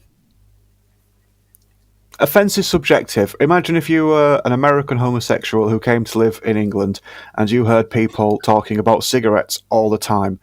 We very, very, very commonly use a word which is frowned upon over there, and we use it with it's an everyday word for cigarette. And it's gay people over here will hear it and use it and not use. They'll obviously know that people do, and some people do use it as an offensive term, but I still know a lot of people that even of all this PC madness recently, and there was political correctness in the 90s. I remember my parents talking about it when I was a kid and growing up. So it's not even a new thing, but people are going to get offended, and then other people, you could say the worst thing you could think of, and they'll be like, it's a word, I don't care. And others will just melt down at another word, and that's up to you. You take offense. It's not given. Also, you got to understand trolls, guys. It's not that hard to understand. they want you to get mad. So if they say you get trolled even in real life, somebody says a word, if that looks like it offends you, you get mad off it, it's going to happen more. You want it to happen more?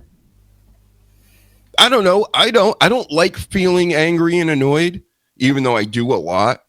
But, if something angers you and annoys you, are you going to show your opponent, your enemy, if you will, that, oh, you got me mad, and now you can use that against me all the time? You got to start thinking, guys.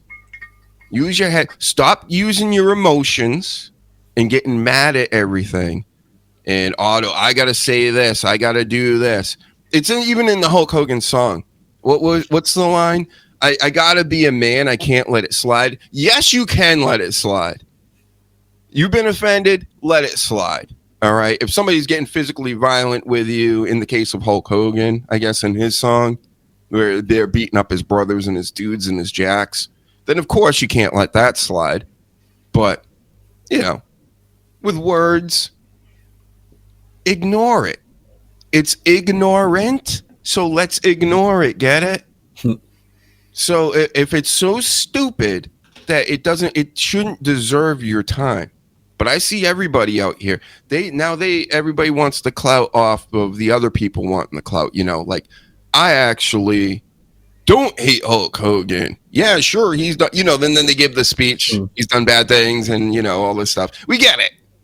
If you don't get it like this, you're probably a kid. And then again, who cares?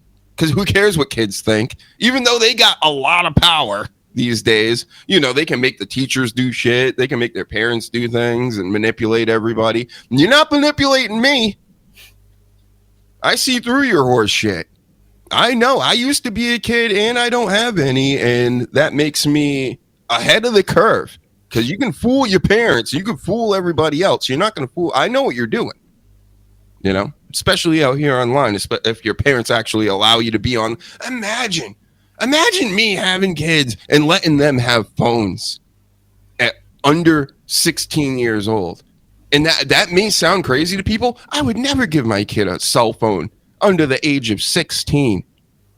16, I'll do it because I think then is like it would be a hard line to push. But I don't give a fuck. You want to live at my house and you think you're going to have a supercomputer in your pocket? Mm-mm. A communication tool that can be used by anybody else in the world, potentially. You could bring your ops to us. You wouldn't leave your child in a public park with the opportunity to just speak to any old stranger. So just, if you wouldn't do that, why would you do it with a phone, with like social media and things like that, when the scale is just, you can't comprehend the difference between a park and everybody on the internet. It baffles my brain. You see so many parents with pushchairs and that lot with like tablets and phones just built into the fucking pushchair or pram, and the kids just there going, and that's it, just at the noise, and it's just loud, and it's like that kid's just it's not even looking around and seeing the trees and nothing. Yeah, especially now, you have to get these kids into reality first, because if they're into, I get it. Like, and I did as an older person, but this technology also just hit me around 16 years old myself, the actual internet and all this stuff. And that's bad enough, I think. But I couldn't imagine if I had an internet from birth and handheld ones. That's the thing, too, on top of it. Because, am I going to go on the dark web and do all kinds of weird stuff if I got the family PC in the middle of the house or something? You know what I mean? No. But now I got one in my hands 24 hours a day. And if you don't have it in your hands or in front of you, you get anxious and start crying and reacting because your advert box has been taken away. It's just, and then you get it back and it's like, oh, dopamine, endorphins, adrenaline, that's what I wanted. And it's like, this is the thing that like advertises and influences you. Like, why would you let it have that sort of a relationship with you? It's mad. People are actually having relationships with these things. Grok has a girlfriend thing now to it, Grok 4. So if you pay like $30 a month, you can go flirt with something. It gives you a meter and how much you flirt with it. And apparently you can get pretty feisty with it. So I saw a story a couple of weeks ago about a guy who had a bloody wife and kid who was also seeing an AI chatbot that he'd fallen in love with. And then it reached its limit for prompts, so he had to reset it. He got really upset as if she died, reset it, and then started having the relationship again and trying to program you, it stupid! to be the same chatbot. It's just you. You're talking to yourself. Mm. You're going to get all upset about it. Not everybody's wired for the fucking internet, man. It's ridiculous. You know, I remember I was out to getting drinks with some friends in the middle of Providence in the city. And it's one of those nights, you know, everybody's out in the town or whatever. And I'm having a personal conversation with one of my friends in front of me. And I'm just goofing around. Of course, that's what I do. And I'm like, I just can't wait for, you know, the female sex robots to come out and whatever. And this group of ladies next to me apparently were very interested, because why wouldn't they be?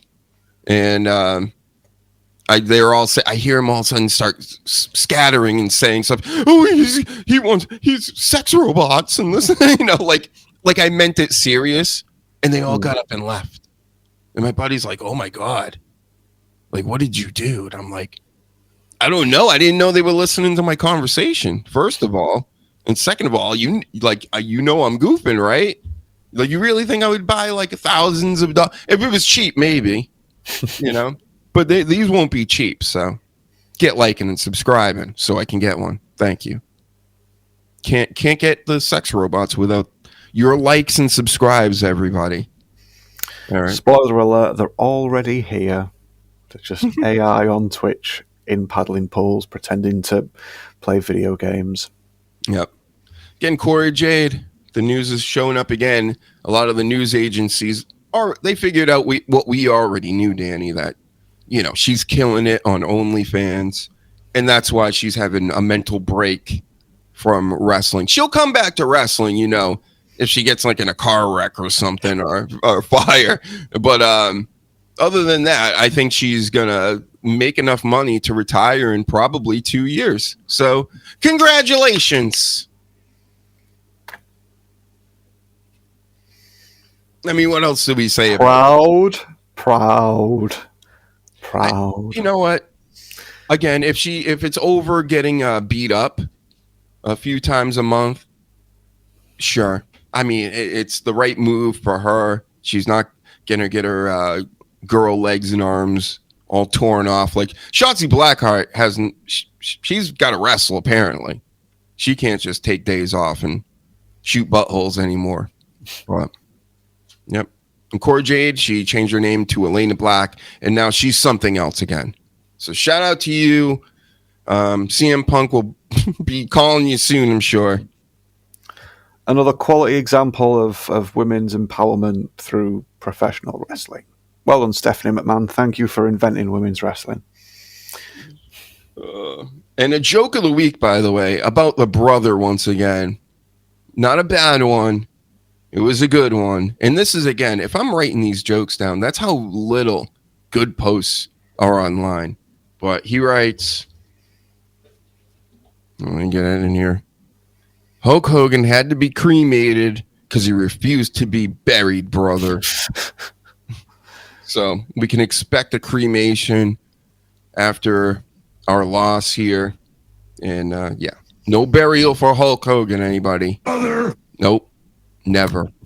I thought there'd maybe be a kick out after the final moment. Just kicking out at 3. Just like, dump, and then just dump. So what do you think about the WWE tribute and also the lack of tribute from AEW? I have been very busy and I haven't watched it yet. What do you think of that news that WWE has sent out some type of tribute and AEW has not?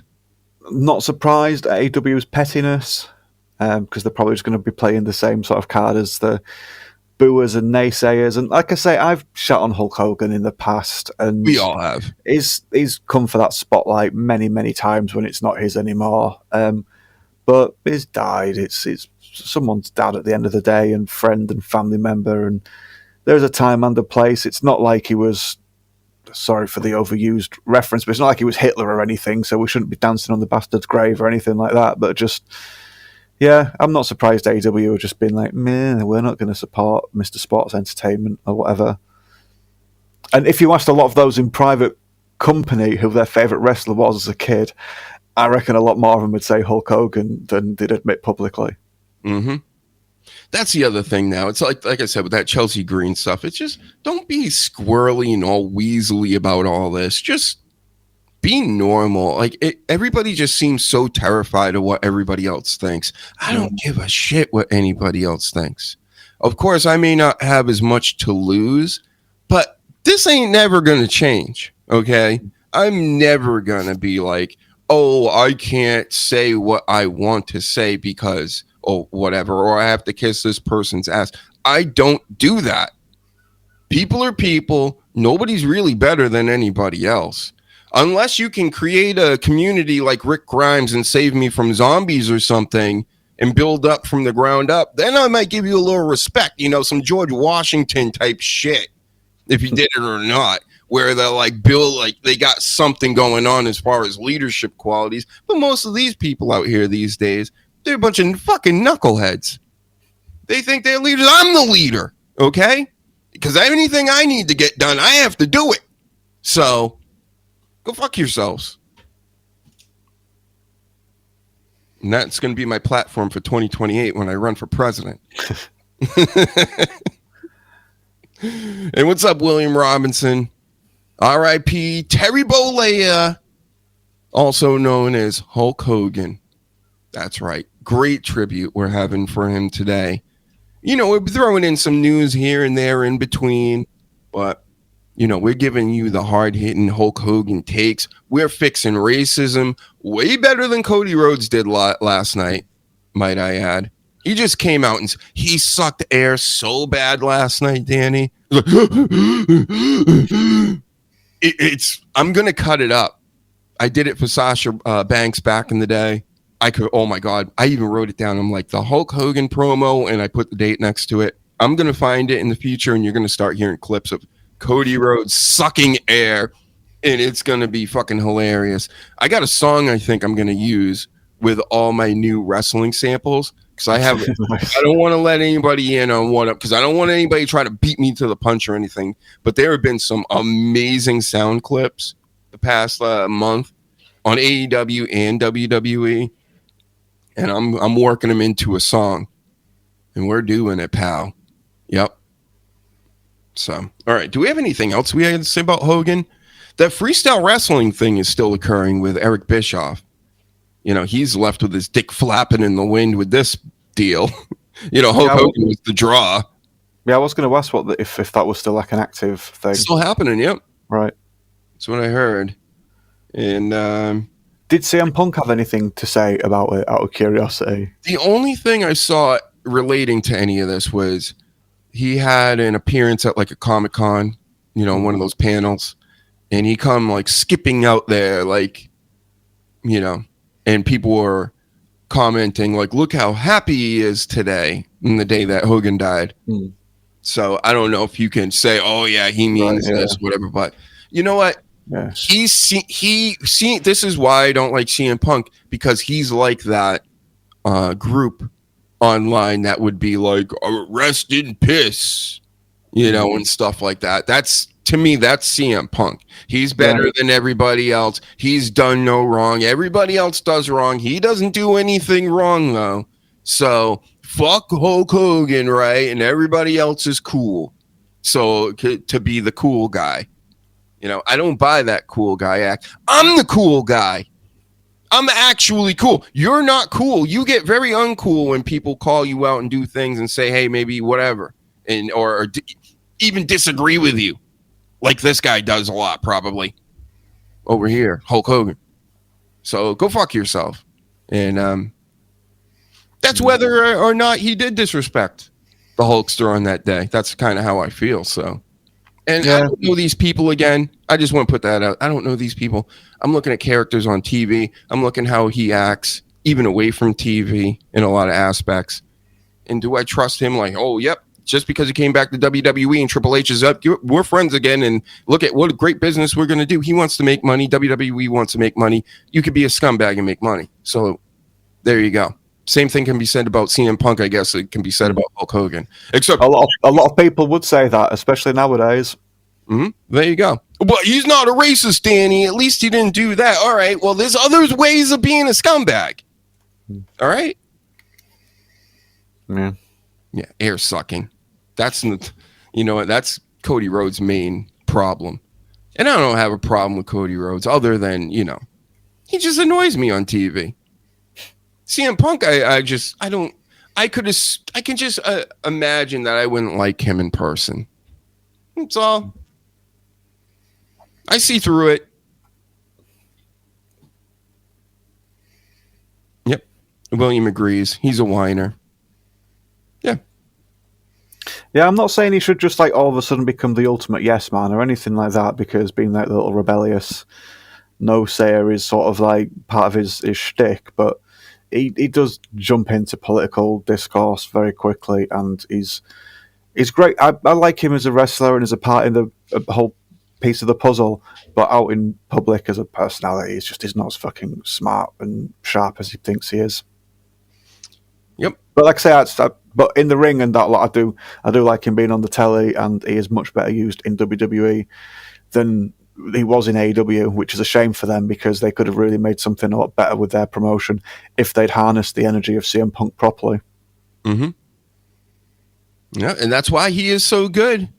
Look at the reaction you can get out of me, And that's just, again, I'm not buying a lot of the in-ring works or the TV show I'm a villain type things. I actually like a lot of the bad guys. But CM Punk rubs me the wrong way. He just does. Yep, so we talked about Cora Jade. Talked about CM Punk's love for Cora Jade, apparently. Oh, right. How about this? Americano Grande is super over in AAA. He did a show, the new one, Ludwig Kaiser. Went over there, and he's talking in Spanish. He's singing songs. They friggin' love him over there. Which is funny because, the IWC was telling me, no, there's a racist, and you can't say that, and you can't do that. Get out of here. See? Ludwig Kaiser is doing the same thing as Chad Gable, essentially. He took the gimmick now that Gable's hurt. Right, right, fair enough. Oh, that's interesting. Yeah, no, I've missed that. I've been very busy, and like I've said to you before, since WrestleMania, I ain't watching fucking 3 hours of adverts 2 or 3 times a week. But there's a bunch of clips online. I think I might have retweeted one of them, so check that out. And what else we got? Well, there's a bunch of other notes, but I had to point that out because, again, the IWC is wrong. And Kaiser's a great talent as well, and he's not that I agree with Chad Gable doing this angle, but just to show his versatility, they have both now shown that they are pretty versatile. But yeah, Ludwig Kaiser's got a lot to offer, and he's still pretty young. So I wonder if they went backstage and they were just like, who can speak Spanish the best? Who's white and can speak? Because the funny thing about Kaiser, he's not even from America, I guess, right? Maybe he is, and he's playing a part, but I think he's actually from Europe somewhere. And he's either German or Austrian, I think. Yeah. So he's not even American or Latino. There you go. The perfect Americano Grande. Yeah. And how about McIntyre burying Travis Scott this week on I'm Paul Sev? Yep. He went on there, talked to Logan Paul and his stupid idiot co-host, and basically said that Travis Scott was a piece of shit. Didn't he no-show or something, Travis Scott? I think he just didn't do what he said he was going to do. And the way that McIntyre put it, he said he ruined WrestleMania's main event, which he did. He helped ruin that. It wasn't a good main event, but man, having Travis Scott in there and doing all that and slapping Cody and all the rest, that was what? It's the shits. Stunk. I mean, you can't blame him completely for the WrestleMania thing. He didn't book it, but he still came down to the ring and was part of it, and it didn't look good, and he didn't help the situation, but someone else told him to be there and to do that, and yeah, so you can't just blame him. And he wasn't supposed to, well, he was supposed to be in WWE 2K, and now he isn't. Oh. Wow.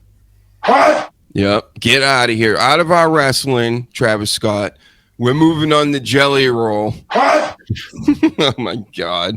He looks so ridiculous in there. That face, the big fake teeth, and all the drawing on the face, and he's fat. Still a little fat. I mean, at least can't be wearing them big ass t-shirts, bro, and things.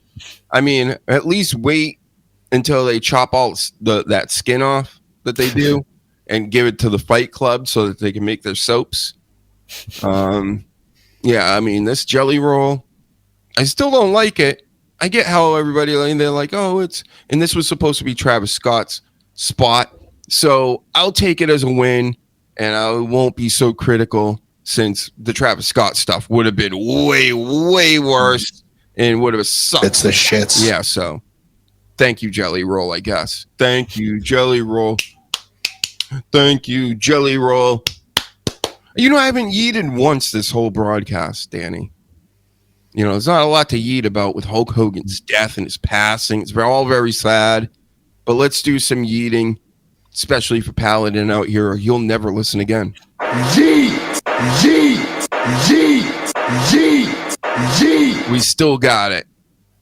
No yeets. Mm-hmm. Danny hates yeeting. He cringes when we yeet. Yeet! Yeet! Yeet! Yeet! Yeet! I can't stand it when you kids don't know rhythm and you can't yeet along with Jey Uso. Jey Uso's giving you the chance to yeet with him, and you can't even do it to the beat. There is an actual beat playing. What's wrong with your head? It goes like this. Yeet! Yeet! Yeet! Yeet! Day one-ish type stuff. Go home and practice before you come to these shows, because Jey Uso might show up next to you, and you don't want to be going off time with the Yeet Meister next to you, controlling all the yeets. That's right. They love this, Danny. We got to keep doing this every single week. Every time you're on, anyway. Then it's really Yeet, Yeet, Yeet, Yeet, Yeet, Yeet, Yeet, Yeet. Max Headroom style. You're not having fun with this at all. You are, though, so that's fine. All right. Well, I don't know. Do we have any? We got plenty. Well, we got to mention this one last thing. I have one, but I'll wait for after you. Go on. All right. Kiana James. G. She's back. She came back last night, and she's the mouthpiece for Julia. I might have mentioned it a little earlier, but I had to say it again because I've been waiting on her. A lot of people don't even know who she is. She's the hottest chick. She's a great wrestler in the ring. And she's a super hot chick. Yes. Love it. So I'm definitely going to be watching more SmackDown. She's around. And I'm out of breath.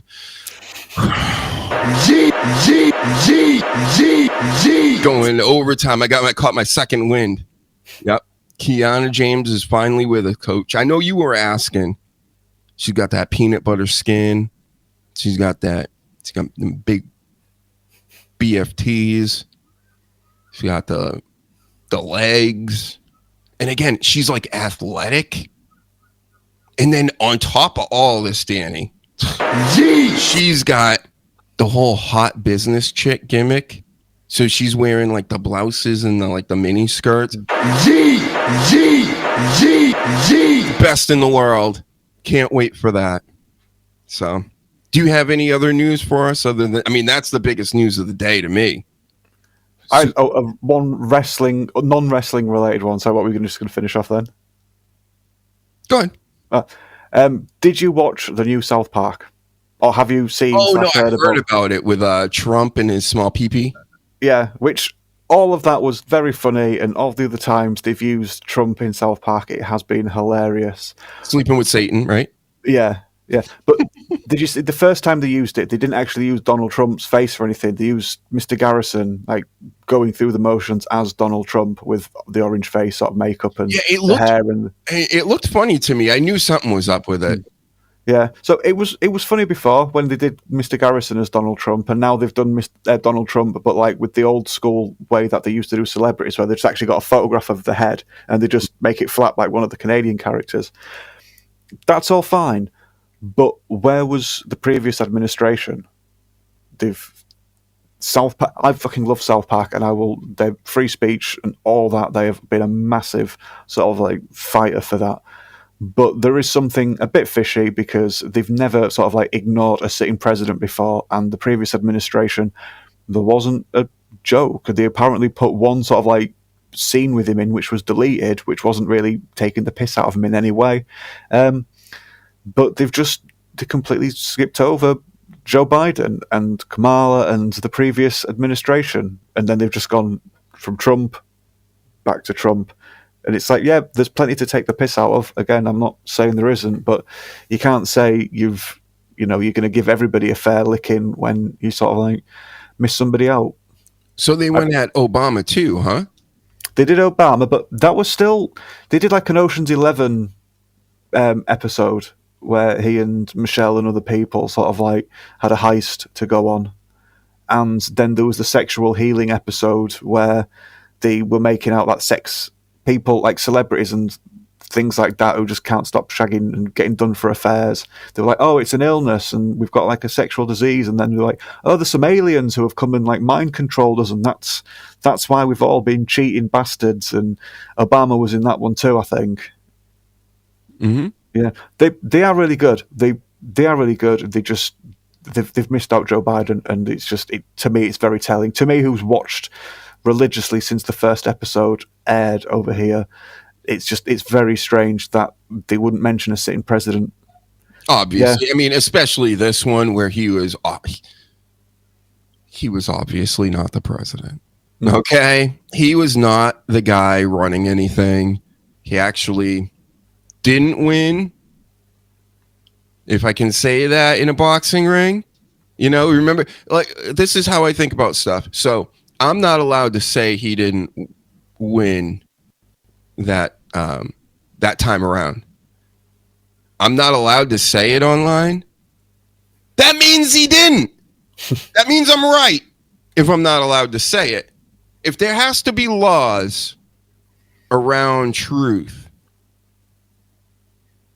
it's a red flag, bro. It's pretty easy to see, everybody. You understand? So, I mean, the whole entrapment thing that happened at the Capitol. I mean, we're really just going to go with official stories with all this stuff still, even after we went through that thing in 2020 that I also can't talk about, or else I'm wrong and they're going to put little subheadings and, stuff like that under my videos. We're really still doing this, everybody? Are you really thinking this? You think I'm the crazy guy still? If that's the case, then have fun watching the show, I guess. It's just a work of fiction, everything. We don't get it. Don't even know wrestling's a work. I don't get it. So, yep. Man. Yeah, all I like to say on the matter is that I find it very hard to believe that he got that many more votes than Obama. Most votes ever, bro. Yeah, that to me was the big, really? The fact that he got that many more than Obama. And when they're doing mail out ballots, listen, you really think you're going to vote yourself out of this, everybody? I'm talking directly to the crowd now. You really think you're going to vote yourself out of this stuff? You don't get it yet? Are we that behind? Just next time, I know most of you already muted me, the people I really need to talk to. They've already muted and blocked me through the year 2020 and 2021. All this time when I've been right about everything, I've been getting blocked and banned by everybody and all the platforms. But to all of you that I think understand what I'm saying and have noticed that I was right about everything that I talked about, come on, guys. We got to spread the word a little more because there are a lot of fools out here. I get it. Every 4 years, we're going to get sucked into another political cycle, and it's going to be this guy or that guy, and it's always the same result. Always. So nothing's changing. The only they're trying to soft delete us. They're changing our language. If you haven't noticed right now, they're doing all kinds of stuff. The food, the meds. Wake up, everybody. I can't. And then people are like, well, what are we supposed to do about it? It's like, well, apparently not enough people know or care enough to do anything about any of this. So I guess we're just going to have fun watching all these PDF files, just traffic kids right in front of our faces and all this stuff. Yep. But they just go, no, talk about wrestling so nobody watches. Sometimes it's just easier to just watch the streaming channel and to pretend nothing else is happening. Mm-hmm. No. Tell us more about scripted fights. Stop talking about, traffic kids and everybody eating babies and things. Right? John Cena recognized. Hey, it's happening. I'm going to mention that every week. I'm going to mention Teespring every week. Everybody that does me wrong, and I see wrongdoing out there, just like Batman, I'm going to point it out and do something about it. I'm going to lock you up. Hashtag lock you up. Because I'm not doing anything nefarious. It's all these other people. And they're getting away. The thing that annoys me the most, Danny, these people, let's call them Hunter Biden. These people like this, they get away with everything. You think I would have gotten away with a quarter of the stuff he pulled and got caught with? I would be in prison. I'd be getting my cheeks clapped for the next 30 years because I'm so handsome. A great ass. Yep. But not Hunter Biden. He's going to go do interviews. He's going to go, say the F word more than Dr. Huge does. Is he going to get censored and kicked off TikTok for it? Probably not. Anyway, I digress. He knows where the bodies are buried. He's got dirt on, or at least he knows people who has dirt on everybody. So he's pretty much going to go and do what he wants to do, I think.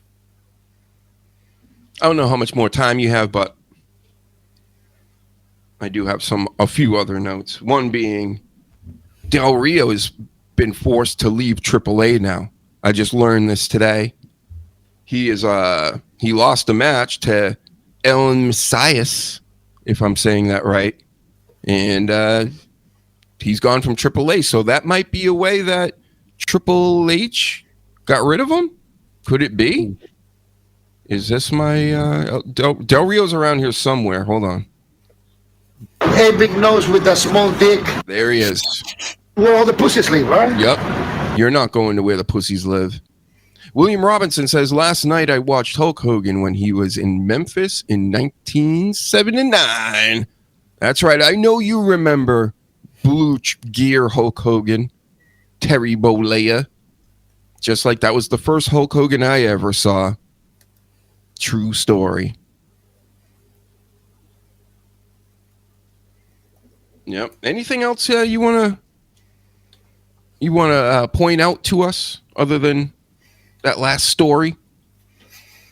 No, it was mainly the South Park one that is just, South Park's great, and I think more people should watch it, which sounds daft, but I don't think as many people pay attention to it as often they could. When something like this comes along, like a Donald Trump episode, it's quite accessible and it's quite easy for people to just tune in and join in the conversation with it. But a lot of other episodes, you make references to some people about South Park and they just shrug their shoulders. So more people watch more South Park, even the ones you don't think are referencing something they are. They've all got a point.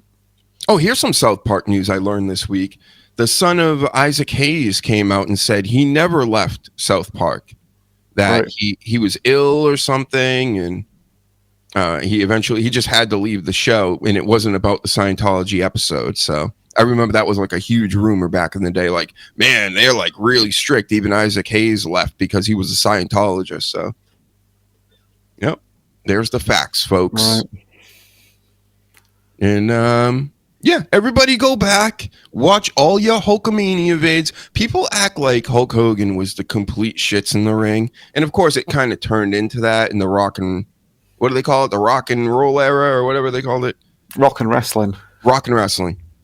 And I don't know, he's got some videos of him in Japan where he looked pretty damn good. And don't forget, he was a giant person.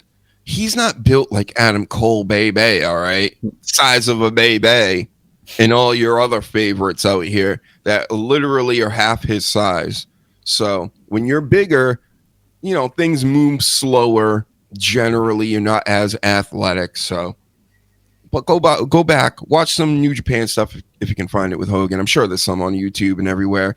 And of course, follow here on YouTube. We need subscribers. We've been getting them lately. Not fast enough. We went from 1 subscriber a week to like 2 now. Come on, 3 subscribers a week. Can we get the 300, please, everybody? And everybody else. I really want people to listen to this show when they go to bed.